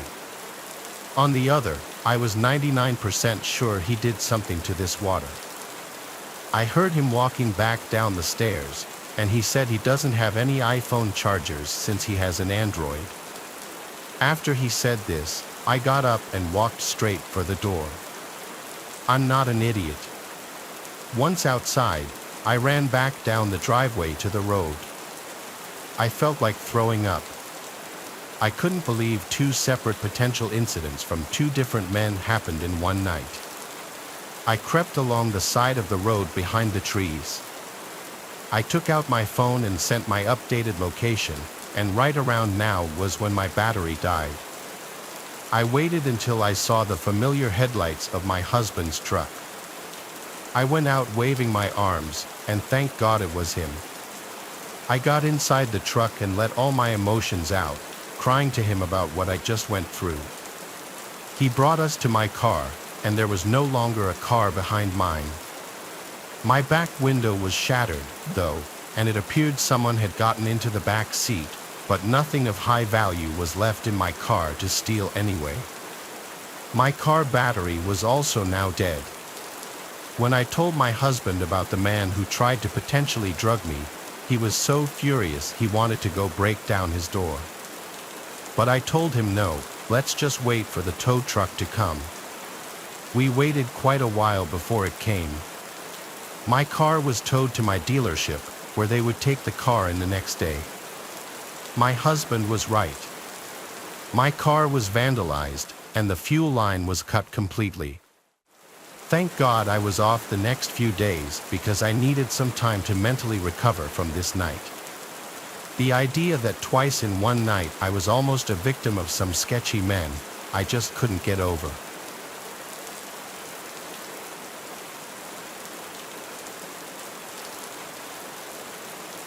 This happened way back in 2006. I was 17 and living in Uvalde, Texas, a very low-income neighborhood, the kind you'll find sprawled out all over the place in rural Texas when you're not right outside of a city. The closest city to me was San Antonio. I was going to some local community college because that's all my parents could afford for me. One of my best friends from high school, Bodie, moved to San Antonio to go to San Antonio College. He was living in some small apartment a little outside of the city with a roommate. His girlfriend would also often stay with him. Since the city is only really an hour and a half away, I would visit him all the time. He invited me this one weekend to come crash for the night, so I took my trusty old 1995 Toyota pickup truck. Just kidding. The thing was a piece of crap. The gas gauge didn't even work on it.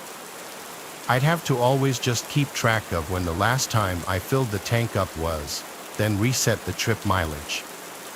I took Route 90, which was a straight shot from Uvalde to San Antonio. I was on the road at like 2:40 p.m. on a Friday, and there was no traffic at all. I got to Bodie at a reasonable time. His girlfriend wouldn't be getting there until tomorrow, so tonight we were going to go out.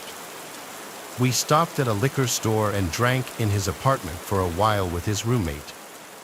Then the three of us went to this dive bar that would kind of look the other way with fake IDs. That was basically our night. We got back to their apartment around 2 a.m. after getting food. I slept on the couch. The next day would have almost been the same thing, but Bodhi and his girlfriend were having issues all day. As the two of them got drunker as the night progressed, she started yelling at him in front of me, and it got really awkward and uncomfortable. I didn't really have much to drink that day because I was already iffy about staying the night with her there. I eventually decided I would just head back home. I said goodbye to everyone and started my journey home. It was very late at night. I want to guess midnight, maybe a little earlier. Route 90 was deserted at this time, so I would fly for my pickup standards. But suddenly, the engine started sputtering. I felt my heart completely drop as I realized I forgot to fill up the tank. I slowed down, but it was too late. The engine cut. I pulled to the side of the road and tried starting it a few times, but it did no good. I took out my cell phone, which was equally as shitty as my truck, and tried to get a signal. No shot. I couldn't even call for help. I had to just put my hazards on and hope a good Samaritan would pass. You wouldn't believe how long I sat on the side of the road before seeing headlights. I waved my arms as the car approached, but it zoomed past me, ignoring me. This happened again after another 10 minutes or so. I was starting to feel hopeless, like maybe I should just sleep in my car and wait till sunrise to get help. So that's what I was going to do. I got inside my car, took the key out of the ignition to cut the battery, and just angled my seat back to go to sleep. I would hear the occasional car zooming past, like once every 10 minutes, but it didn't feel worth waving people down in the dark. It seemed sketchy for myself and to the people in the cars. But when I was starting to actually drift away to sleep, a car door closing from behind me woke me up. I looked in the rearview mirror and saw a car pulled up behind me with its headlights off. I turned around now to get a better look. There was some big pickup truck, but I couldn't see anyone inside of it, nor did I see anyone outside of it. Maybe someone pulled over to help. I got out of the car and said, "Excuse me," to no response. I walked closer to the truck just to confirm no one was inside. Then I walked back to my car. This was weird. I looked towards the trees on the side of the road. Maybe someone was pissing in the woods. I went back inside my car and locked the door. This was just too weird. Suddenly, there was a tap at my window. I jumped. I looked to see a man looking down at me into the car, smiling. I didn't do anything yet. He said, "Hey, buddy, need a hand?" I lowered the window a crack and said, "Hey, I ran out of gas." The man said, "That's quite the predicament. Step out and give me a hand with this real quick." When he said this, I thought he meant help him with a gas jug to fill up my tank or something, honestly. So I stepped out of the truck and shut the door, expecting him to lead me to his truck. But he stood there, looked down at me because he was much taller, still smiling, and said, "I need you to empty your pockets, please." It took me a second to process what he meant. I was literally a broke college student driving a piece of pickup truck. I wasn't about to get robbed of the only cash I had in my phone. I ran for it in the direction of the trees. I'm small but fast. I turned around and saw he was chasing after me. Once I made it into the trees, I zigzagged all over the place until I seemed to lose him. Then I crouched behind a big tree to catch my breath. When I heard him approaching closer, I quieted my breath. I heard him say out loud, "I'll kill you, you piece of." I don't know if he was just saying it out loud out of anger or if he wanted me to hear it, but I was too scared to move. Even after I heard his footsteps move away, I didn't move. In fact, I stayed in this position the rest of the night, eventually laying behind this big tree up until dawn. I went back over to the highway to my truck, and the truck behind me was gone, but my truck's doors were both open. I found that my glove box had been gone through and completely emptied of anything somewhat valuable. My flannel hoodie was also taken, which had something in the pocket, I'm sure. I finally managed to wave down a good Samaritan, and he gave me a ride to the closest gas station.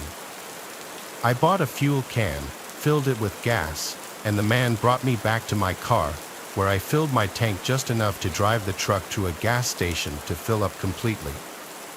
Then I went straight home. This was a real-life learning experience for me, that there are bad people out there who will try to take advantage of you when you're in a vulnerable spot. But there are also good people, like the man who helped me.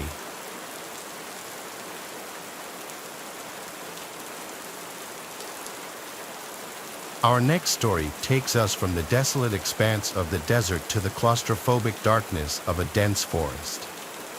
Imagine the towering trees, their branches intertwined overhead, creating a canopy that blots out the moon and stars. The air is thick with the scent of pine and damp earth, a symphony of rustling leaves and the snapping of twigs. It's a place of eerie beauty, but also one that can hide unspeakable horrors. A young woman driving home from a late-night shift found herself lost on a deserted road cutting through the heart of such a forest. She had taken a wrong turn, lured off the main highway by a faulty GPS signal. Now she was hopelessly lost, her phone showing no bars, and her car sputtering its last breaths as it ran out of gas. The engine died, plunging her into an oppressive silence broken only by the sound of her own ragged breathing. Fear, cold and sharp, gripped her heart. The forest, once beautiful, now loomed around her, menacing and alive. Every rustle of leaves, every snapping twig sounded like approaching footsteps. She knew staying in her car was her safest bet, but the silence of the forest was unbearable, a suffocating blanket of darkness pressing in on her. She turned on her hazard lights, their blinking a beacon of hope in the vast darkness, but the battery quickly drained, leaving her once again in darkness. Time crawled by, each minute an eternity. She dozed off, only to be jolted awake by nightmares fueled by her isolation and fear. The forest came alive with every gust of wind, the shadows seeming to dance and writhe, taking on menacing shapes in the darkness. Then she heard it, a low growl, deep and guttural, coming from the woods surrounding her car. Her blood ran cold, her heart pounding against her ribs like a drum. She strained to listen, her senses on high alert, every muscle in her body tense with fear. The growl came again, closer this time, followed by the distinct sound of heavy footsteps crunching on leaves. Something was out there, something big and dangerous, circling her car like a predator stalking its prey. She locked the doors, her fingers trembling as she fumbled with the lock. She huddled in the back seat, her eyes wide with terror, her breath catching in her throat. The growls continued throughout the night, each one sending shivers down her spine. She was trapped, hunted by an unseen terror in the heart of the forest. As dawn broke, the growls finally ceased, replaced by the chirping of birds, a jarring contrast to the nightmare she had just endured. She cautiously got out of the car, her legs shaking and her body trembling with exhaustion and terror. She didn't waste any time. With a desperate prayer, she started walking, her eyes scanning the dense undergrowth and her ears straining for any sound that might signal the return of her unseen tormentor. After what felt like an eternity, she stumbled out of the woods and onto a dirt road.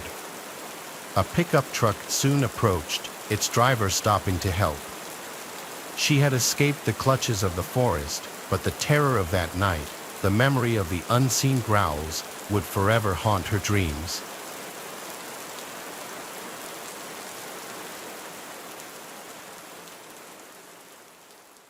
I live in a pretty basic suburban town on Long Island, New York. My girlfriend Valerie and I recently started renting a small house, perfect for 2 to 4 people. We have a decent-sized backyard, and our house is on a very quiet street. One side of our house has a water drainage basin, as the county calls it, which is just a bunch of trees surrounding a sump. On the other side is our neighbor Neil, who lives with his wife. They're a bit older, in their 60s, and quiet. Then directly across the street is a little patch of woods that's in front of another water drainage basin. So for people who like privacy out front, our house is perfect. But then there's the backyard. Neil's house is blocked off by some bushes that the landlord planted years ago, so besides the house directly behind us over the fence, there are no other houses that could see into the yard. However, that one house looking into our backyard was all it took to genuinely make Valerie and I uncomfortable. As I'm writing this, it's currently the fall, so we've been doing fall cleanup the past few weeks in the front and backyard. I started noticing that any time we were out there, there were these 2 people standing at the upstairs window of the house behind us. It was a middle-aged man and woman. When I'd look up to that window, they'd keep looking and watching me. It got really uncomfortable to the point we pretended not to notice it, but we could only stomach doing this for so long. The leaves kept falling day by day, and the fall cleaning would need to continue. Valerie wouldn't want to be in the yard anymore because she was getting so creeped out at those 2 people who would watch us out the window without fail. So one foggy day while raking, I looked up at the window and once again, the 2 were standing at the big rectangular window. I decided to wave at them to see if they'd wave back. After a few seconds of smiling and waving, they didn't move. No reaction, but I could feel their stares and I could see their eyeballs looking at me. I turned away from the window and tried to continue raking, but after sneaking a peek back at the window a couple of minutes later and seeing them still there, I felt too awkward and weird being out there. I went inside. Valerie said we should go over and introduce ourselves. At first, I was hesitant about that, but I was persuaded to walk around the block with her to that house and ring the bell. We expected one of those people at the window to answer the door, but instead, the door cracked open just enough to see half of a person's head. It didn't look like either of those people who were always at the window. It was also super dark in the house to the point that it looked incredibly ominous and uncanny staring at half of that person's face. This guy looked a lot younger, like in his 22-year-old. Valerie and I tried to be friendly and introduce ourselves. The guy seemed very closed off though and not interested in speaking. He had a very, "what do you need" type of attitude about him. When I asked if he lives with anyone else here, like his parents, he said no. I mentioned the man and woman who were always at the window upstairs, and the guy on the other side of the door said he doesn't know who I'm talking about. Valerie and I felt really unsettled, so we just left. But weirdly, as we walked down the walkway back to the sidewalk, I noticed the guy behind the door was still peering half of his face through the cracked open door. I'm sure he watched us walk away until we were out of sight. That interaction was weirder and creepier than we were expecting. When we got back home, I went upstairs to our room. The upstairs of our house is only our master bedroom and the bathroom. It has 2 windows. One of the windows looks over to that house over the fence. I looked out the window to see those 2 people looking out the window again, and even at this distance, I felt like they were staring right at me. I shut the blinds and went down to tell Valerie. We agreed it was time to plant some arborvitaes to block their window from view. The only problem is it's already the fall, and it's too late to plant any kind of trees. We have to make it through winter. After a few days of not looking outside the bedroom window or going into the backyard, one night we heard a strange knocking sound from downstairs. I told Valerie to wait in bed while I went downstairs. The knocking got louder, and I quickly discovered it wasn't the sound of knocking on one of the doors, but rather on the glass of one of the backyard windows. The blinds of it were, of course, shut because we didn't want those creepy people looking into our living room at night. I approached it, and yes, it was 100% a fist knocking on the glass. I considered saying, "Who's there?" but I froze, and I was too scared. Instead, I flicked on the backyard light, and then the knocking stopped. I didn't even want to look out the window or door. I kept the light on and then went back upstairs to my room where I told Valerie about the creepy knocking. But I claimed that I chased whoever it was away. I exaggerated in fear of sounding like a coward. I also didn't want her to worry. We both imagined it to have been something to do with that house though. Nothing has happened since, but I'll have to update throughout the winter. Update: it's been 2 weeks, and we haven't seen those people at the window ever since. But last night, we heard yelling and screaming from that house. I had to open our window, and it became clear there were muffled yells coming from that house. The fact that we heard it through 2 sets of closed windows just goes to show how loud the yelling was. Then, out of nowhere, it just stopped and went quiet. We almost called the police, but ultimately didn't. I'll update again if anything else happens, but we're really getting creeped out here now. One day when I was only 17 or so, my older sister and I were hanging outside together in the backyard. Our mom was probably upstairs reading or cleaning or something. My dad wasn't there, and I don't know where he was, probably work or something. I was on my phone, just scrolling through Instagram, lying down on the trampoline. My sister Ava was on the swing set, probably just doing the same thing I was doing. We would occasionally say something to each other about the videos we saw on our For You page, and we would send them to each other and laugh or whatever. Until we were interrupted by our neighbor Bella. We weren't super close with her, but my parents were, and my mother and she got along very well. "Hey guys, come here," she said, standing in her backyard where the fence met the middle of our property lines. We confusingly walked over to her as we had no idea what she wanted, but we knew to respect our elders, so we had to see what she was calling us for. She told us that we needed to go inside and get our mom and that she already called the police. What are you talking about?" my sister asked. "Just trust me. No time to explain right now. Please, just do as I say, guys," said Bella. "You guys are in danger. Run," she said. "Someone dangerous is lurking around your front yard." We reluctantly but also quickly scattered inside after that. We told our mom, and she looked outside, and there was a man on our front doorstep. I didn't recognize him at first as his head was shaved completely bald, but it was our old neighbor.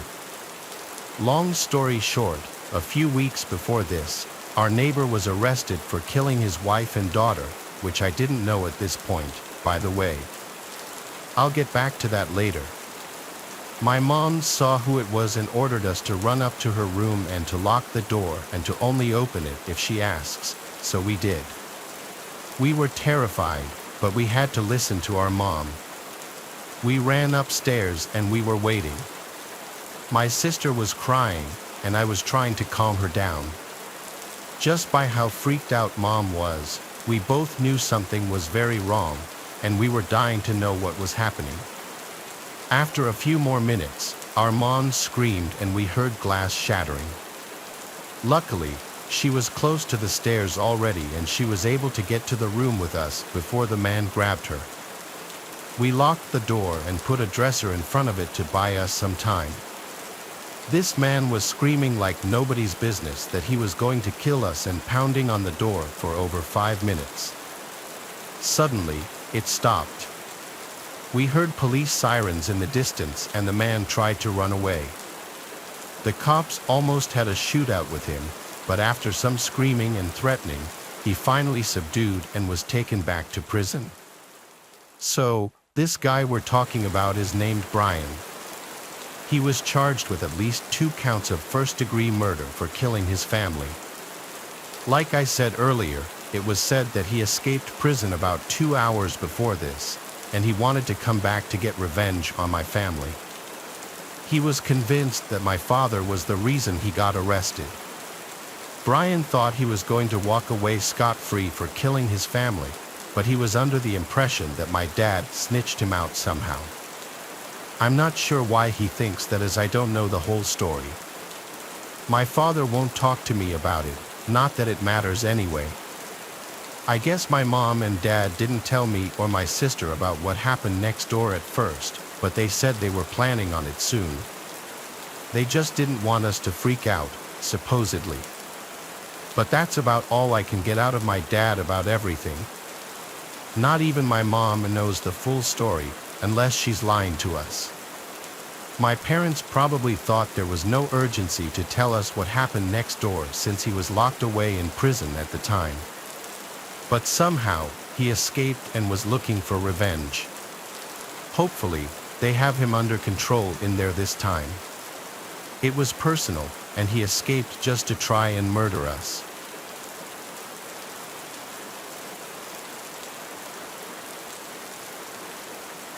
My boyfriend and I used to live in a small house that we were renting at the time. We were young and it was our first place, so we needed something affordable. We found a place for just $700. It was a 2-bedroom, 1-bath, 900-square-foot house. It was in a really rough part of town, but we thought if we minded our business, kept our noses down, and stayed alert, that we'd be fine. It was nothing fancy at all, but it was still more than what we needed. We both had jobs, only being paid $10 to $15 an hour, and we were both also full-time college students. So we were out of the house more than we were home, especially my boyfriend. He worked as a garbage man and got lots of overtime. He would get to work around 7 a.m. and sometimes wouldn't be home until 7:30 or 8 o'clock. Whereas I, on the other hand, worked at a salon for a new and upcoming small local business. I was paid under the table there, so it helped with taxes and the lack of hours I was working. My boyfriend, whose name is Arnold, by the way, took night classes for college. He was studying law but later changed to business after just a year. That's not really the point, but the point I'm trying to make is that he was hardly ever home, mostly to eat and sleep. Even on the weekends, he worked a part-time job for extra money. I would always have dinner ready for him every night so he could eat before class and so we could spend what little time we had together every night before he would have to leave at 9 o'clock for 4 hours. I would usually be sleeping by the time he got home. When Arnold returned home, I was nowhere to be found. Of course, he freaked out and filed a missing persons report after blowing up my phone and me not replying for over 30 minutes. It wasn't until 2 days later that Arnold ran into our neighbor while getting the mail, and for some reason, he thought that there was a possibility that he might know something. Arnold admitted that he didn't really think he did, but he was trying everything he could at first by asking anyone any kind of questions he could think of. He asked him when he saw me last and stuff like that. This is where things get much crazier. My boyfriend thought he was acting really weird, and way weirder than usual, so he called the cops on him. But since they didn't have any proof or probable cause, and they didn't have a warrant nor consent to search the house, it didn't go very far. Arnold had this very serious feeling inside that something was wrong with this guy and that he had something to do with me going missing. He literally snuck into our neighbor's house later that night after he saw him leave. The house was disgusting and was honestly as bad as some of the worst hoarders episodes I've ever seen. He looked all around the house and was yelling for me in case I was in there. He had no clue if I really was, but I finally heard him yelling for me and I screamed as best as I could from downstairs with the duct tape covering my mouth. He didn't hear me yelling until he started to search downstairs for me. Yes, the man kidnapped me and did unspeakable things to me for days. Arnold got me out of there and we called the police. Of course, we lied a bit so Arnold didn't get charged with breaking and entering. We told police that Arnold heard me screaming down there and that he rushed in here to save me and that we called the police right away. We never had any issue with Arnold getting any charges, thankfully. I don't really like to talk about how he kidnapped me and how it all went down. It makes me too uncomfortable. I'll explain it briefly, though. While Arnold was gone that night and I was sleeping, the man broke in and managed to knock me out cold by beating me half to death and dragged me next door in the middle of the night without anyone noticing. This story is very real, and what happened to me is still something I live with and sticks with me to this very day. He used to stare at me like a creeper every day, and we always thought he was strange, but never did we think it would come to this. I'm pretty sure this is literally every woman's worst nightmare.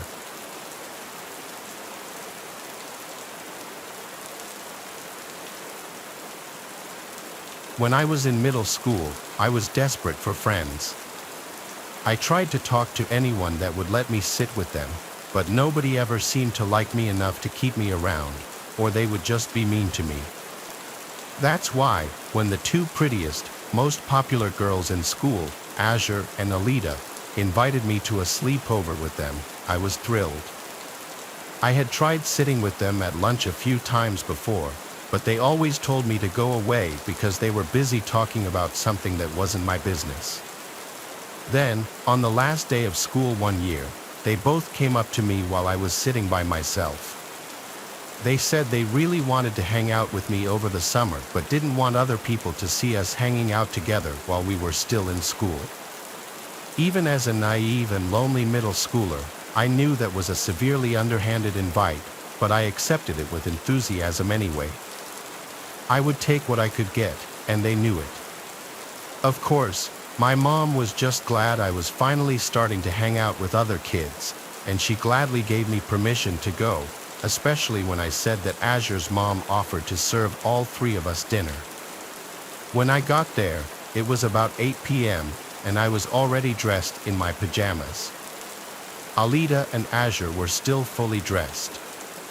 When I asked if we were still going to have dinner together, Azure said that they had just finished eating right before I got there. Then Alita said I didn't need to eat so much anyway. They were already putting me down, but I wanted to be friends with them so badly that I let them do it. After I said hi to Azure's mom, who was already wine drunk and ready for us to not be her problem anymore, we all went up to Azure's room upstairs. It was a Jack and Jill style bedroom with her own bathroom and another bedroom on the other side. I asked Azure who was in the other room, but she snapped at me and said it was her older sister and told me not to be so nosy. I apologized profusely, but they just told me to be quiet because my voice was annoying. Azure had a bunch of awesome stuff in her room, from Taylor Swift posters to expensive makeup and giant stuffed animals, things that my mom couldn't afford to get me. But as much as I wanted to ask her about it, I knew she wouldn't like that, so I just looked at the floor. We started to play Truth or Dare, which Alita and Azure used to mine all sorts of information about me, including who I had a crush on and how much money my parents made. I told them everything honestly, only for them to laugh in my face every time. Whenever I asked them to tell the truth about something, they made up a bunch of ridiculous stuff that I knew was a lie, but of course, I wasn't going to call them out on it. When I finally got sick and tired of having to spill all my beans, I told them to dare me to do something. As soon as I said that, Alita and Azure looked at each other with the most wicked smiles, like they had been waiting for me to say that the whole time. Then Azure dared me to go into the bathroom and play the Bloody Mary game. I didn't know what it was at the time, and when I admitted this, they both screamed in disbelief that I didn't know who Bloody Mary was. They explained it to me and said I had to do it or I would have to leave the sleepover.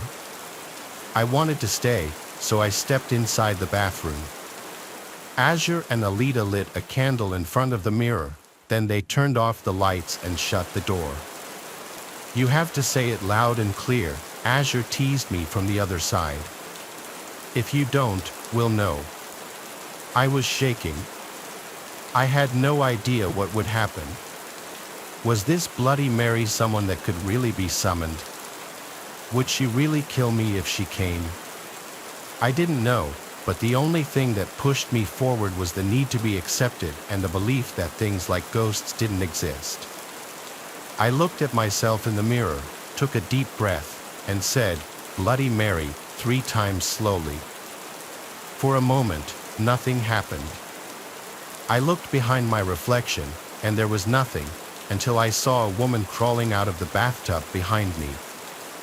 I screamed and turned around, and I realized it was real. There was a real bloody woman sitting in the shower. Her skin was gray, like she was dead, and her clothes were torn up.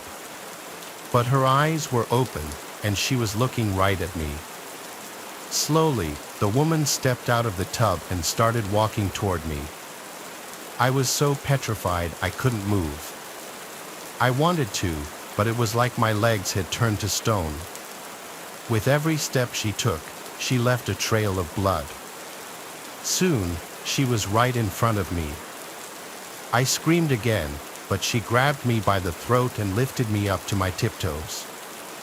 She opened her mouth and revealed a gaping jaw full of blood and blackness, inching toward my neck like she was going to take a bite out of it. I couldn't maintain control of myself, so in that moment, I peed my pants. But then, at the last second, the door swung open and the lights turned on. "What's going on in here?" Azure asked. "Why are you screaming?" I could barely get a word out through my stuttering teeth, but I managed what I could. "Bloody Mary was here," I said. "She was right in front of me. I saw her, and it was real. She grabbed me and everything, and she tried to kill me." Alita and Azure said, almost in unison, "What?" They looked all around the bathroom, but of course, she was gone. "Stop acting crazy," said Alita. "You're just begging for attention." "Honestly, it's kind of embarrassing," Azure snickered and agreed. "Wait, did you pee yourself?" "That's disgusting," Alita exclaimed. "Oh my God, so yeah, actually, I think if you're going to act like that, you just have to leave." "What? Why?" I asked in disbelief. But before I knew it, Azure and Alita dragged me out of the bathroom and pushed me down the stairs, then threw all my stuff at me. I crawled to Azure's mother, a sobbing mess, and begged her to call my mom. Based on the look in her eyes and the way she sighed, I think she was very close to just letting me cry myself to sleep on the ground. But thankfully, she had the basic decency to call my mother so I could get out of that awful house. I never fully explained to my mother what happened, except for the fact that they were so mean that I cried. I hid the bruises from being pushed down the steps, and I wore turtlenecks for the next few weeks to hide the bruises on my neck.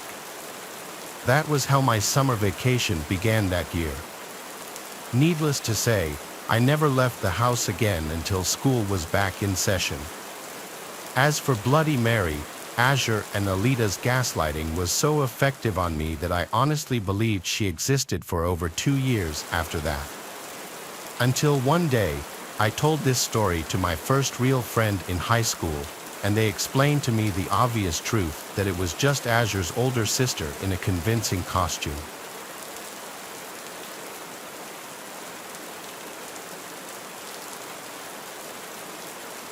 There's a nice quiet scenic creek not far from my house.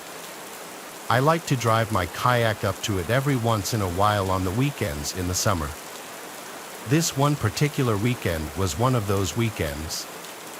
The weather was perfect, sunny and 70s. I'd kayaked down this creek a bunch of times and never had I seen anyone else kayaking it. That's part of the reason I like it, because I'm a very reserved person and I like to do things myself, preferably with privacy. So, I set out on the kayak not far from where I'd parked my car, which is in a gravelly dirt parking area right off the road. There was one other car that pulled in a few minutes after I did, which was unusual. I'd never seen any other cars except my own here. 20 minutes into my kayaking, someone came out from the woods ahead of me, coming up on the left, and approached the edge of the water. He stopped and waved at me and smiled. He put his hands on his hips and greeted me. It seemed he had an expectation for me to stop and chat. I instantly knew I didn't like his smile, but my mother raised me to be polite to everybody, so I stopped paddling and smiled and greeted him back. There was an awkward pause where he was just nodding his head with his closed-lipped smile, and I had to break the silence by saying, "It's a beautiful day out." He nodded his head and said, "Yup," then asked where I'm from. I made something up and said, "From up north, just visiting."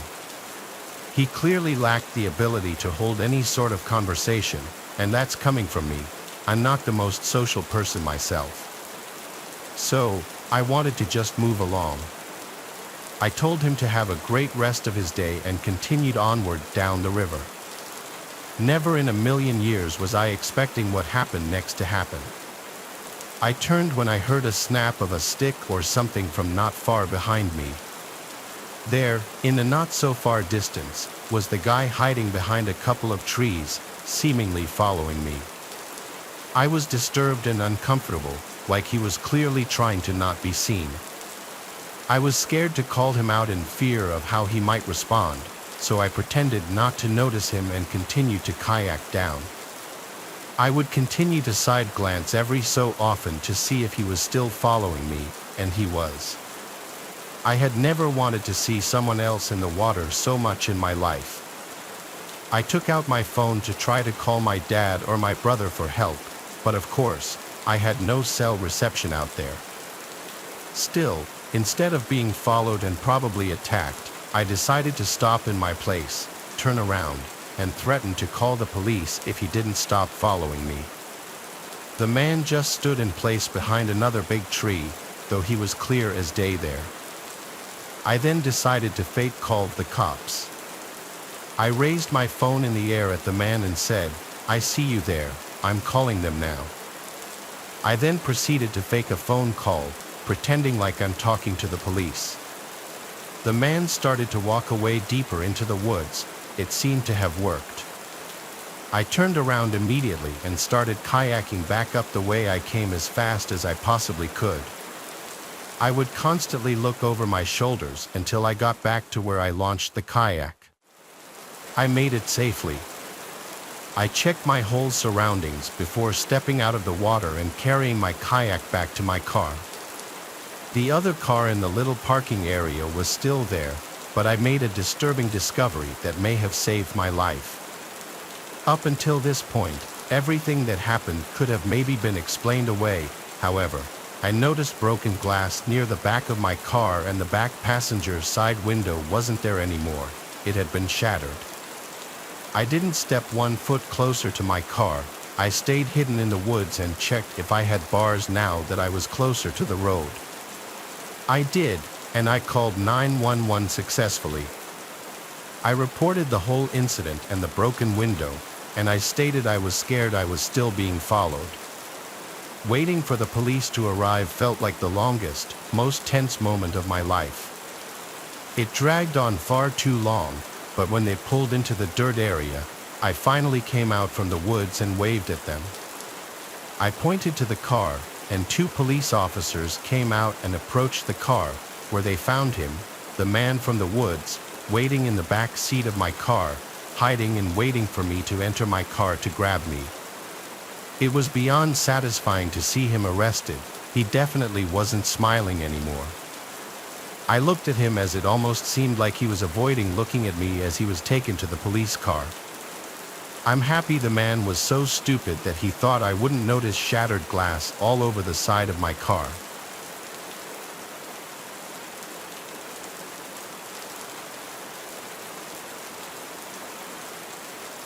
What you're about to hear is something that will sound like it was straight from a horror movie, but it's absolutely true. Every summer, my friends and I go on a camping trip to a new location. It's a tradition we've had for years. One year, we chose a hiking trail in West Glacier, Montana. My friend Enda is a photographer, so he always likes to bring his camera equipment and get lots of nature shots. Our first day there, the 3 of us did a lot of hiking and exploring, taking in the sights and allowing Enda to get a lot of shots. That first night there, nothing was out of the ordinary. We had 2 tents. I was alone in mine while the other 2 shared theirs. The next day, we did some fishing at a nearby river and a few other things that aren't really that interesting to talk about, but that second night was where things got weird. The fire had just been put out, and we went to our respective tents. None of us had even fallen asleep yet when we started hearing sounds from out in the woods.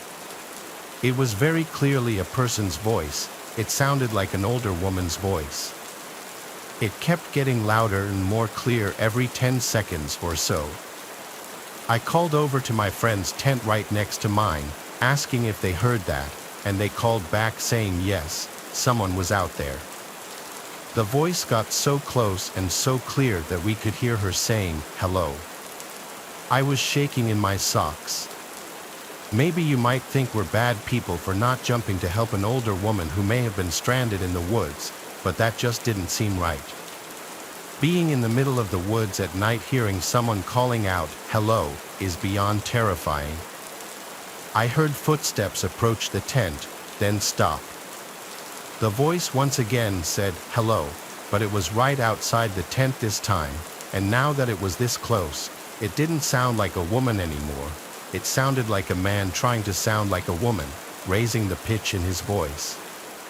The person outside my tent suddenly started shaking the tent aggressively, and I freaked out and screamed, "What do you want?" My friend shouted to go away to the person. The shaking then stopped as suddenly as it started, and I heard the footsteps quickly hurry away. I waited a few moments before unzipping my tent and grabbing my sleeping bag to go to my friend's tent. Even those brief 5 seconds outside the tent, I felt like I was going to be grabbed at any moment. I felt safer as I was in the tent with them and not alone anymore. None of us knew what to think, but we all 3 agreed it didn't sound like an actual woman. It sounded like some creepy man pretending to be one to get us to let our guards down. The question was why, though. Was he carrying a weapon? Either way, we didn't think it was safe to get up and leave now. We agreed to leave first thing in the morning, as soon as the sun would begin to rise. We also agreed that someone would need to stay awake at all times to keep watch, so we agreed to take turns sleeping. My friend Gabriel took the first shift while Enda and I tried to sleep, which was hard to do after what just happened, especially when we'd keep thinking we were hearing footsteps surrounding the tent. Eventually, though, after many tense hours, I managed to fall asleep out of pure exhaustion. I never woke up until morning time because, apparently, Enda fell asleep on his shift, and we were all asleep by that point. We were happy the sun was up, so we packed our stuff and headed back to the truck. It was a long ride home, and during the drive, Enda was going through his camera, looking at the shots that he got over the course of the 2 days there. The last 3 pictures, however, were not pictures that he took. There were 2 pictures taken of our campsite while it was still dark out. The third picture was taken inside of our tent with all 3 of us asleep. Nothing was missing or stolen, strangely enough, and none of us were attacked in any way. Yet it remains the most up thing that has ever happened to any of us. Some random creep out in the woods stalking our tent and waiting for the right moment to enter our campsite, go through our stuff, sneak into our tent, and take a picture of all 3 of us, probably just to freak us out. And whoever it was, they accomplished their goal for sure.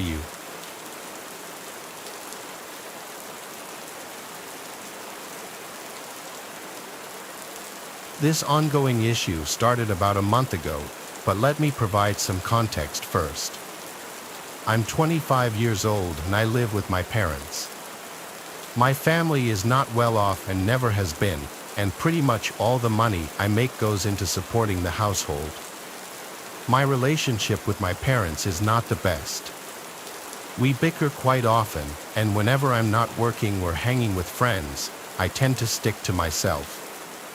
I don't want to write a hard luck story or anything like that, but I've had a tough time growing up. Fitness has always been my go-to escape. I see it as a healthy way to get my mind off personal burdens while also providing a good excuse to leave the house. There's a park about a 20-minute drive from my house that has a workout facility with bars for pull-ups, dips, and other calisthenic exercises. During the summer months, I like to go there to work out, as nature helps calm my mind. I like to go at nighttime because, since it's a public park, it tends to get busy during the day. So, one night while my parents were arguing, I decided to slip out of the house to go work out. It was an extremely hot summer night, probably 85 degrees. I remember breathing in the humid air as I walked from my doorstep to the beat-up white Corolla sitting in our driveway. I started the rickety engine and rolled down the windows as the warm summer breeze flowed through my hair. I arrived at the park and exited my car. I was the only car in the lot. It was probably 10 or 11 p.m. The park was completely empty at this time. The beautiful scenery mixed with the steamy air to create a soothing atmosphere, which is another reason why I like this park so much. It sits on top of a hill that overlooks the downtown area of my city, which always adds pleasant and sentimental emotions to my evenings.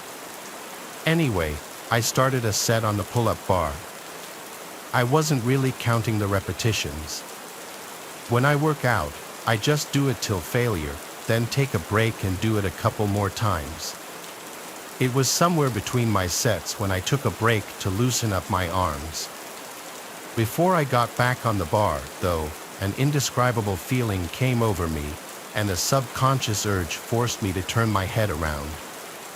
Standing literally a foot away from my face was a tall, beaten-looking man.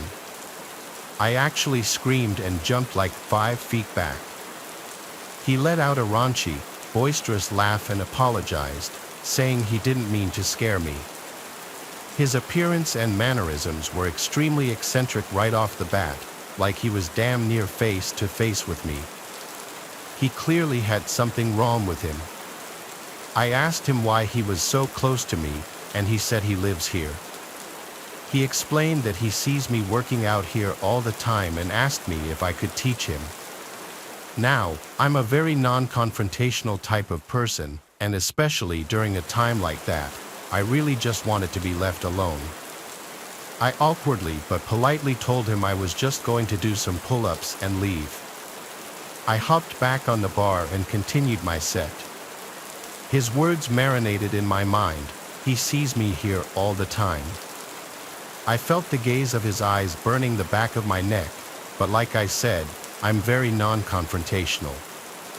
While he did make me increasingly uneasy, I didn't really know what to say or do about it. But then something really weird happened.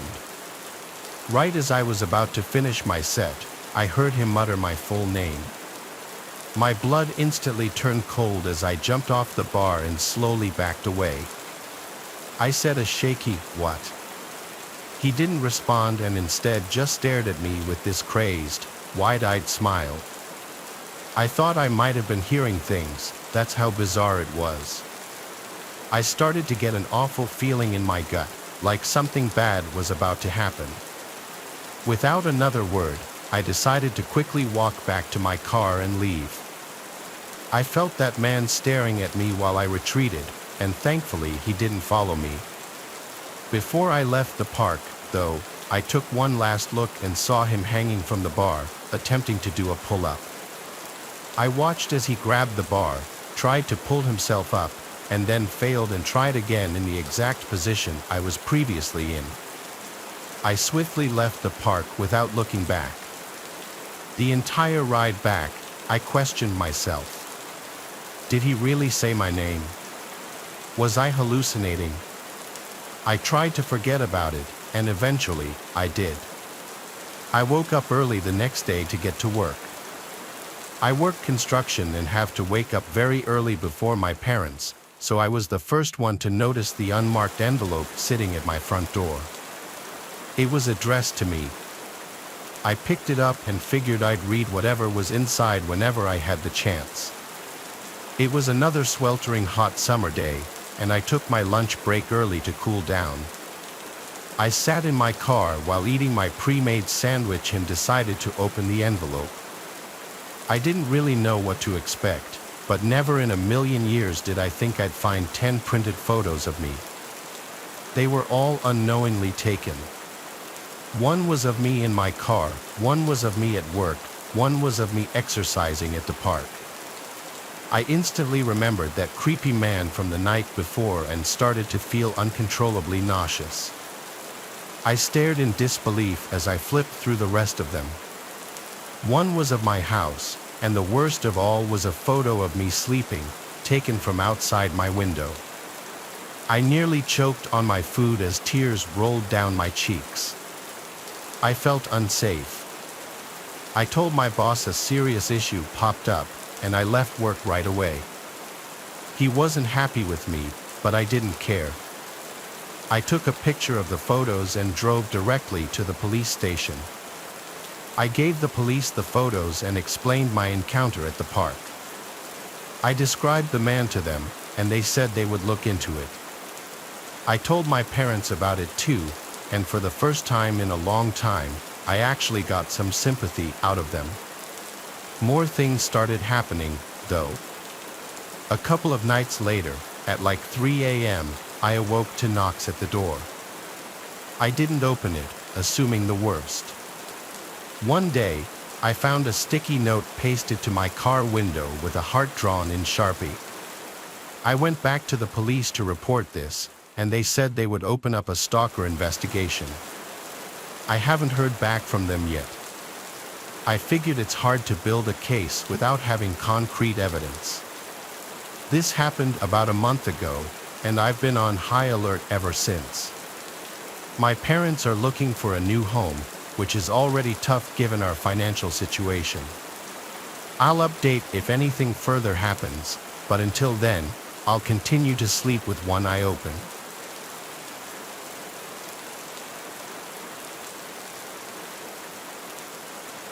I'll never forget when I worked nighttime security at a cemetery for about 2 weeks. It was never something I wanted to do as a security guard, but I didn't have a choice. The agency I worked for forced me to transfer due to an incident where I allegedly assaulted a kid who happened to have rich parents while doing my job. I'm not allowed to talk about that case, though, so I won't. I didn't want to work at a cemetery for obvious reasons. Unfortunately, my boss told me to accept the transfer or resign from the agency, and I wasn't ready to be out of a job. The cemetery in question was the oldest in the city, and it was considered historic. However, it had just signed a contract for nighttime security after a couple of grave robberies that had recently occurred. It only happened twice in recent history, but in the span of a couple of weeks, which indicated that it might happen again. Aside from the daytime toll with workers, I was the first security guard to work there, which meant I had nobody before me to tell me how things might go. I couldn't instill the first night, so I made a lot of walkabouts to the burial grounds in an effort to desensitize myself from how damn spooky it was in the dark. It had the opposite effect, though. At one point, I came across one of the graves that had been robbed. It was already refilled, although the grass hadn't been recovered yet. The marker was eroded, but I could tell that it was a woman who had lived to be pretty old. I paid my respects and I walked on without thinking much of it. Over the course of a few nights, nothing happened. It was one of the more boring starts to a job that I've had. I was used to getting off work around 4 or 5 a.m. at the latest, but I was in the graveyard from 8 p.m. to 8 a.m., 3 nights a week, and that schedule didn't suit me. I became extremely drowsy halfway through each shift, and the coffee available in the booth was like water to me. When I went back for my second round of shifts, I was already over it. There was nobody around to notice, though, so I didn't care. I was through with my first week, so I figured my supervisors would be more relaxed about watching over the camera footage. Instead of trying to force myself to stay awake when I was exhausted and nothing was happening, I let myself sleep when I felt like it. I didn't think the grave robbers would actually come back and try their luck for a third time once they knew I was there, and it's not like I had a problem stealing company time from the agency that screwed me over. However, there was one party who had a problem with me sleeping on the job. The last night I worked there, I was exhausted from the previous shifts and it didn't take too long for me to start dozing off in my chair. I actually fell into a deep enough sleep to start dreaming. I don't remember how the dream started, but I know that at some point it suddenly became a nightmare. I'd laid down thinking I was about to get a massage or something, only to feel immense pain in my stomach. I screamed and opened my eyes to see an elderly woman standing above me with a shovel, plunging it into my abdomen and digging out my insides. I couldn't move, and all I could do was watch her eviscerate me. It was the most vivid dream that I've ever had. Luckily, I was able to force myself awake. I opened my eyes with a start. Then, right there on the other side of the booth window, I saw that same decrepit old woman staring right at me. I jumped back and fell off the chair, losing sight of her for a second. When I got to my feet, she was gone, but I was thoroughly shaken. I was terrified by the thought of going out there, but I knew it was my job to go looking for anyone who attempted to trespass. To be honest, I didn't feel any safer being a sitting duck in the toll booth. I stepped outside into the cold under a full moon and turned on my flashlight, throwing the beam in every direction. At first, I didn't see anyone, but then my heart skipped a beat when I saw a figure standing near the back of the property by the trees. I shouted at them, but they didn't respond. I had to look away for a second as I heard rustling in the bushes behind me, but it was thankfully just a possum that I startled into running off. That was logical and reassuring, although there was still that mysterious figure standing by the woods. But, of course, when I looked back, she was gone. I couldn't understand how such a frail old woman was covering so much ground, but I marched over to where I last saw her without thinking about it.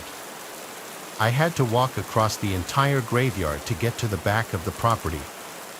Along the way, it seemed like every single creature in the woods was going insane.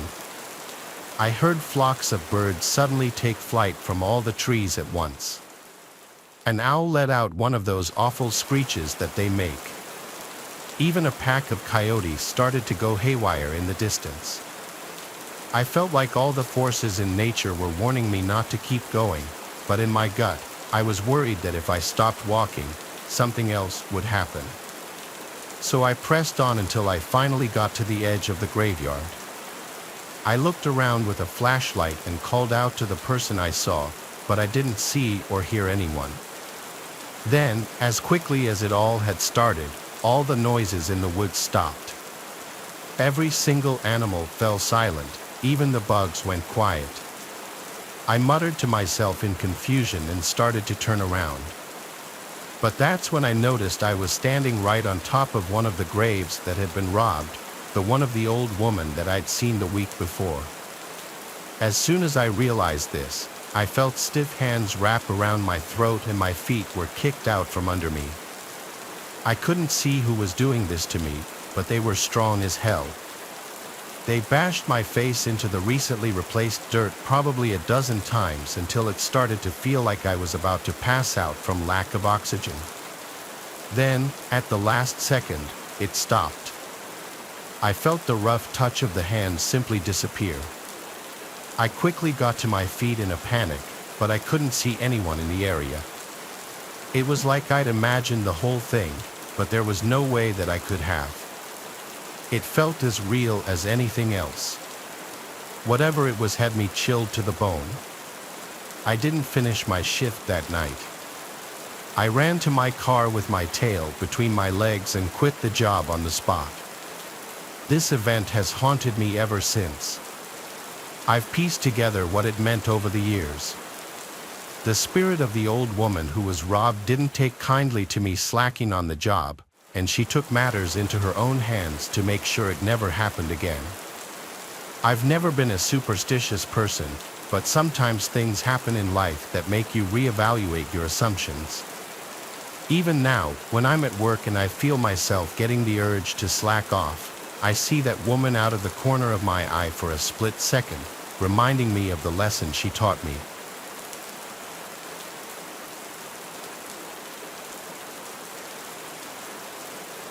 Thank you. My friends and I were never the smartest group. We did some really stupid stunts like going to abandoned areas, vacant homes, etc. But the worst of all the things we did was when we went to the cemetery one night. Every other thing we did, nothing ever happened, but this time was different. We were sophomores in high school, and it was a Friday night, so of course we were hanging out. Most of the time, we didn't have a plan for anything. We would just kind of come up with things to do as the night went on. By 12, two of our friends had decided to go home because they were tired, which left just me and my friend Dan. Neither of us were that tired, but we also didn't want to sit around at home bored all night. Dan brought up the cemetery by his house and said it'd be spooky and exciting to walk around that night. With nothing better to do, I agreed. I don't remember thinking anything of it. Sure, it would be a little creepy and eerie, but I knew it was just a regular cemetery.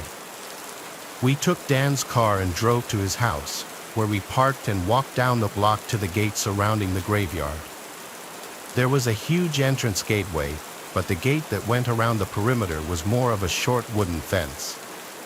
We climbed over with ease, and right away, we got a rush of adrenaline. It was a creepy place, no doubt.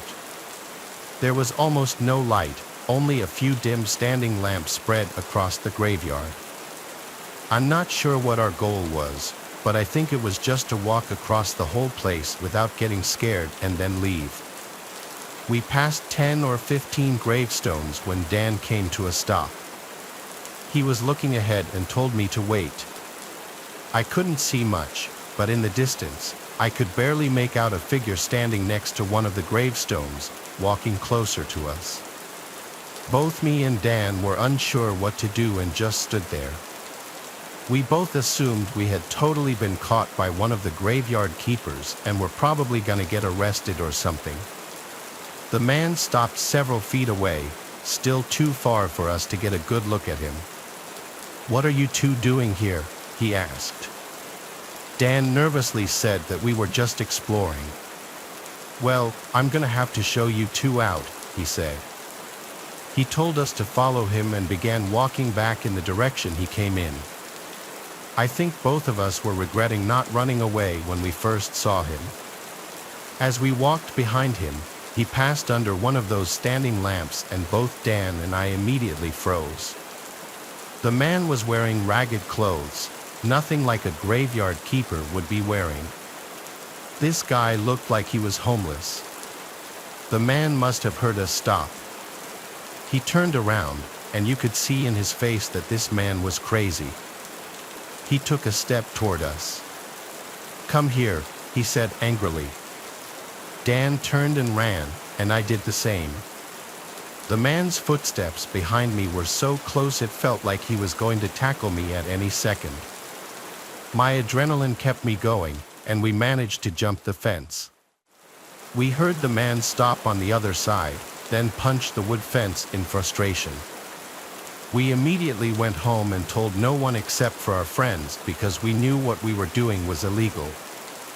Both of us think that that man was some homeless person who was probably trying to rob us or maybe do something much worse.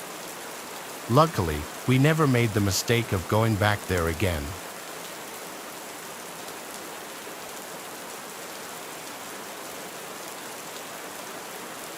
I served in the U.S. military, in the Marines, for 7 years, and I've been deployed overseas for 2 tours, each lasting 3 to 4 months, during 2003 and 2004 in Afghanistan. During my second tour in 2004, I remember it was August during a hot summer night in the desert. We were heading back to camp and driving in 2 separate jeeps. One of the privates, Mika was his name, leaned over from the back seat and said to me, "Hey sir, can you let off the AC a little bit?" I replied to him, "Private Mika, the AC is on setting 2 out of 5. We're almost to camp, so just hang in there." Another private, by the name of Noah, who was sitting in the passenger seat, said, "Sir, I'm freezing. It feels like we're in Alaska." I replied, "Privates, I don't feel this cold you're talking about." To make my squad happy, I went ahead and turned off the AC in the Jeep, even though I knew it was going to be a hot 4 miles ahead until we got back to base. I looked over to Private Noah and asked, "You feel better?" But I was cut off from completing my sentence when Orion said over the walkie-talkie, "Sarge, confirmed visual of an enemy sniper in the church tower window." I immediately replied, "How sure are you? This place was secured 4 months ago." I grabbed a pair of binoculars and looked into the church tower, and suddenly my stomach began to turn when I saw that the lookout was not lying. I quickly ordered both jeeps to turn behind the building so that the sniper could not see the squad inside his scope. I yelled to Orion from my walkie, "I need you to take a shot, keep it silenced. If there's one in the tower, who knows how many else there are." Several moments passed before Orion took the shot and replied in the walkie, "Sarge, we have a direct hit, the sniper is down." I was relieved because this sort of situation, if left unmanaged, could be deadly for us or a future squad in the region. But then a few moments later, Orion was back on the walkie. "Scratch that, sir. He's back in the window and sir, he looks like he's laughing." I grabbed my walkie and angrily replied, "So keep shooting, take him down, roger that, sir," and a few more minutes went by when Officer Orion responded, "8 rounds fired, sir. Sniper appears to be down." We proceeded to drive our jeeps down the outskirts of the city, heading cautiously towards the church tower where the sniper had been spotted. We first cleared the buildings around the tower to make sure he wasn't alone, but apparently, he was. We found nothing but broken glass and furniture that was destroyed, and chunks of walls that were on the floor of the buildings. We finally walked toward the church tower. I slowly led the crew up inside the building. The basement level was the chapel, which was empty, nothing but destroyed pews and a knocked-over podium by the stage. I had 3/4 of the guys stay on the bottom level, and the rest went up with me to confirm Orion's kill. But as we ascended the stairwell, it felt insanely cold, and it only grew colder the further up we got. Did this church have functioning air conditioning? How in the world was it this cold in here? I was wondering as I began to reach the top. A sudden stench hit my nose and made my stomach sink, the smell of rot and decay. I poked my head around the corner slowly, weapon drawn and pointed out. I wanted to turn around so bad, but I knew that I had to complete my task. That room was clear, but I needed to head upwards. The body had to be found. When I reached the attic, I didn't find a body, but I did find broken glass from the window where the shots had come through. I spoke in the walkie-talkie and said that it could not be confirmed, thinking that the guy had escaped or he had been in a group and they had already left the proximity. Orion soon spoke up through the walkie and said, "You've got to be kidding me, sir." I saw him go down on the third shot. I was startled to see something written on the wall.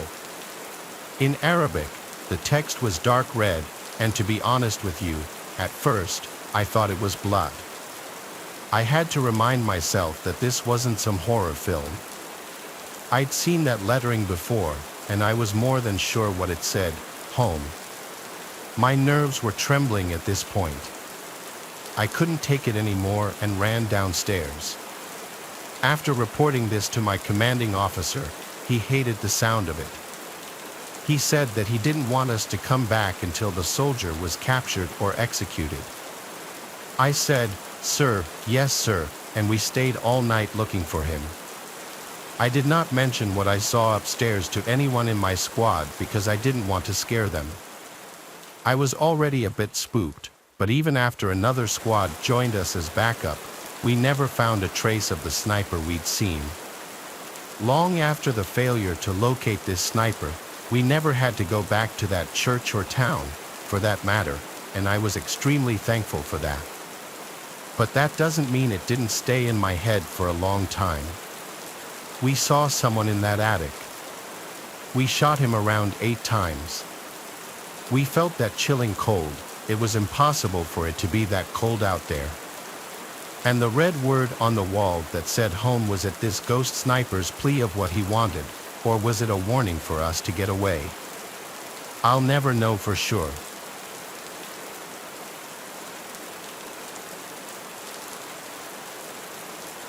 It was a Memorial Day weekend, so my friend group rented a lakefront house for the weekend 3 hours away from home. It was cheap because it was in the middle of nowhere in North Carolina. It was Callista, Cara, Zelda, Mia, Cheryl, and myself. We all piled into Cheryl's truck. I was the one to find this place on Airbnb, and what was most appealing about it was the big deck with the hot tub on it that overlooked the lake. There was also a fire pit right by the water with a bunch of Adirondack chairs around it. Everything about it seemed perfect for a few days and nights of getting wasted with some friends. The Airbnb host told me that when we got to the property, there was a hidden key behind the mailbox to unlock the front driveway gate. The driveway was made of gravel and dirt, and it cut through a small opening in the woods, bringing a slight uphill to a bigger opening where the house was. Cheryl parked the truck right next to the front deck. The deck wrapped around the entire house, which was pretty cool. The first thing I did was walk to the back part of the deck and look at the view of the lake. It was very beautiful and peaceful. Too bad we were about to be blasting music and partying. Right as we were done unpacking, everyone cracked open beers, and we wasted no time letting the weekend begin.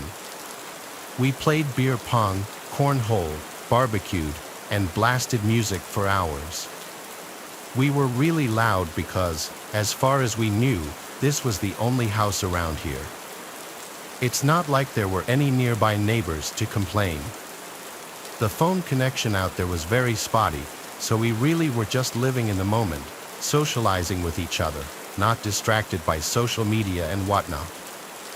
As it was getting darker and we were sitting by the fire pit, we all got startled when a voice came from the edge of the woods. It was some middle-aged woman with short hair. She started yelling at us to lower the music, so someone lowered the volume of the music. The woman started more or less lecturing us, saying how we out-of-towners always come here, litter in the lake, and create nothing but noise. She seemed like genuine white trash.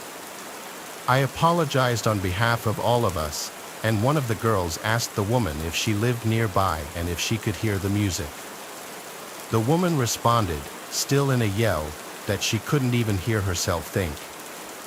She didn't acknowledge the other question regarding if she lived nearby. Then, she just walked away into the woods, like literally into the dark woods. It was so strange.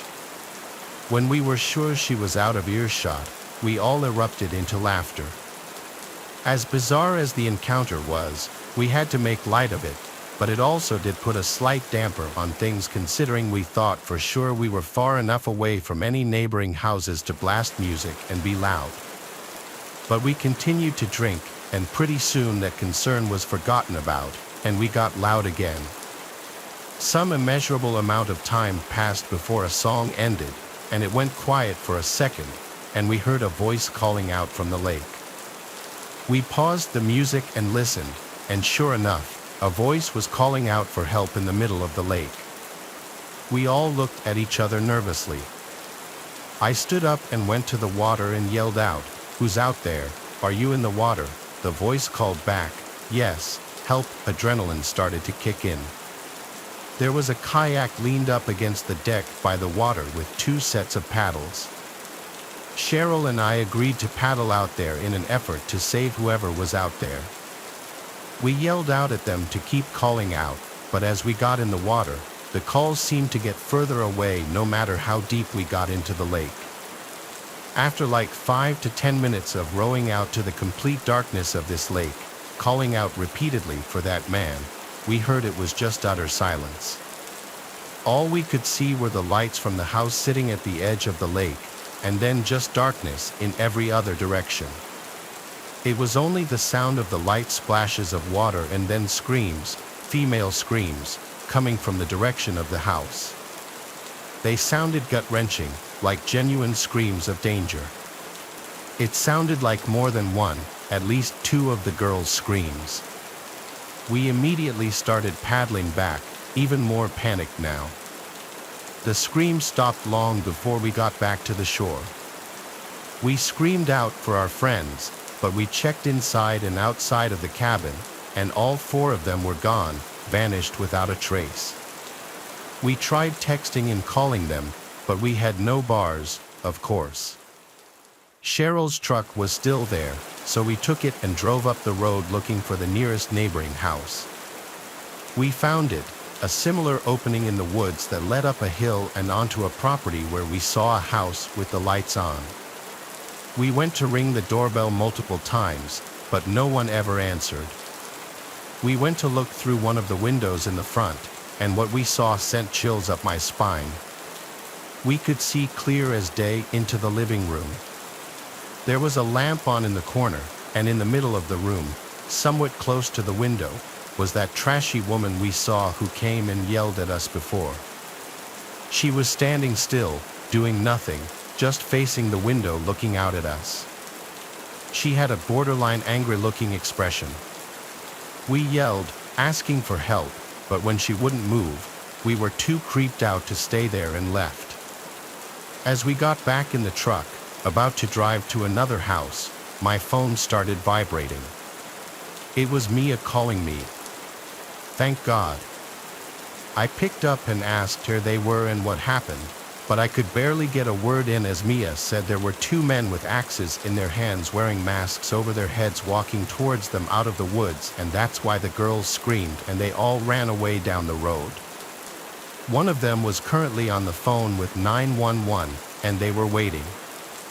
It was out in the woods right on the side of the road. It wasn't long after that the call disconnected, and I wasn't able to reach him again. So we waited on the side of the road, not far from the house. When we finally saw flashing lights coming down the road, we waved them down and asked them to help us find our friends first. We drove up the road until we saw our friends come out from the woods, waving their hands. We scooped them up and followed the police back to the house. Once there, we collected all of our belongings as Mia and the girls frantically recounted what they had just gone through. Oddly enough, the Airbnb was not broken into, and none of our stuff was taken. There was no sign of any men with axes. We also told the police about the cries for help in the lake, which I believe prompted a search team to come to the scene. By then, we were already long gone from that place. We never looked back.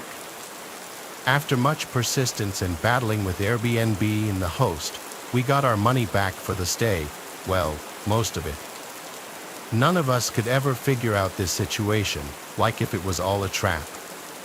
If the calls for help from the lake were linked with the men approaching the house with the axes, and if that woman was also affiliated somehow with this.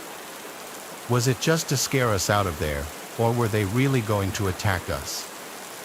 I don't know, and I don't care. I just don't do remote places anymore after this, and I know the girls won't either.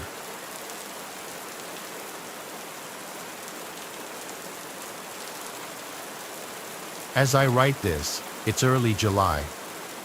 This story took place at the beginning of summer. I usually try to hang around my college town or travel to Europe in the summer as a way to avoid going home, but that wasn't a possibility this time around. I found myself reluctantly returning home at the beginning of the summer.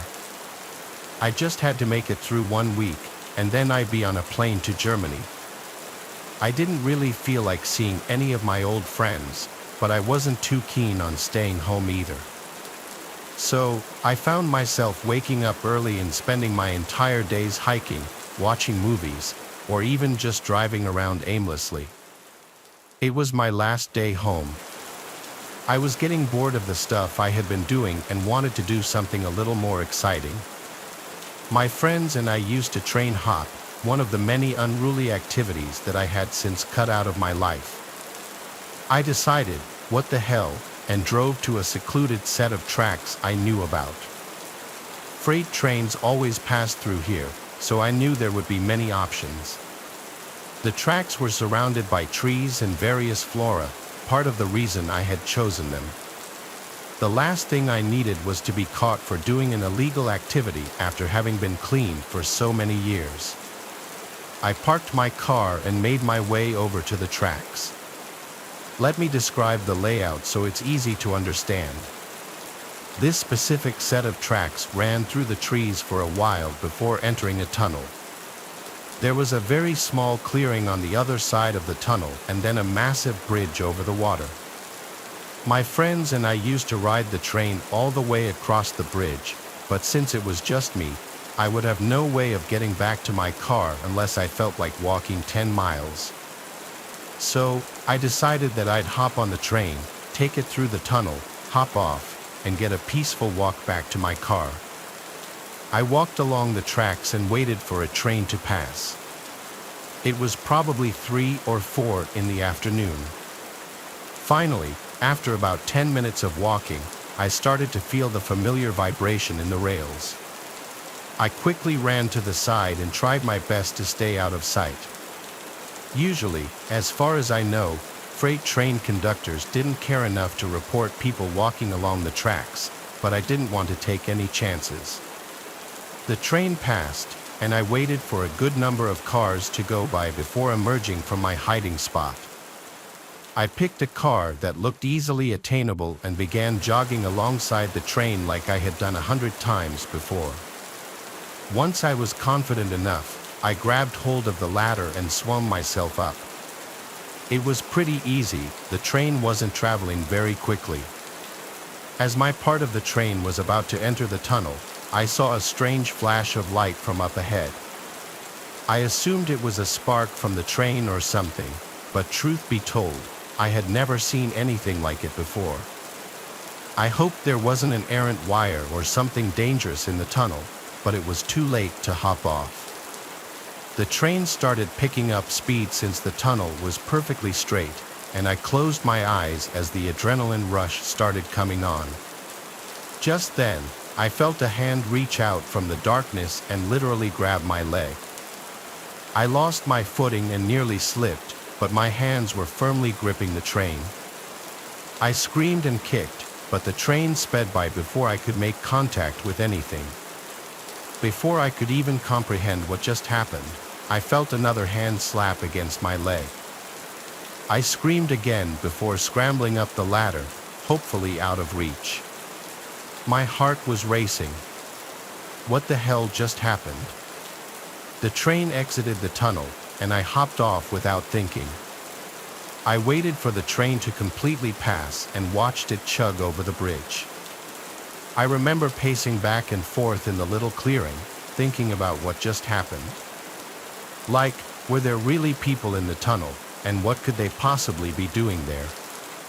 Why the hell would they try to drag me down? All these thoughts and more were racing through my mind when a stark realization struck me in the face. The only way back to my car was through the tunnel. There was absolutely no chance in hell I was walking back through that tunnel with those people in there, especially since they'd be able to see my silhouette and I'd be walking through darkness. I sat on the ground for what felt like forever. There was no other option. I couldn't walk across the bridge without risking my life. A train could come along at any second, and the bridge was too long. I considered calling someone to come rescue me, but I wasn't even sure if they'd be able to do anything. Police weren't an option. I was breaking the law just being here. I had no choice.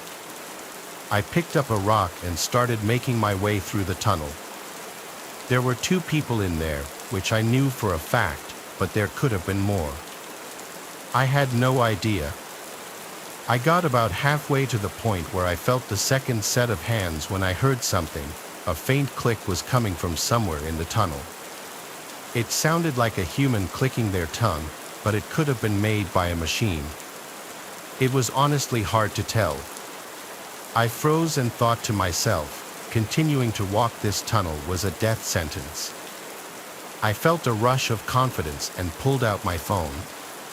"You better stay back, or I'll shoot," I threatened, my words echoing off the tunnel walls. There was a moment of silence. The clicking stopped as quickly as it had begun.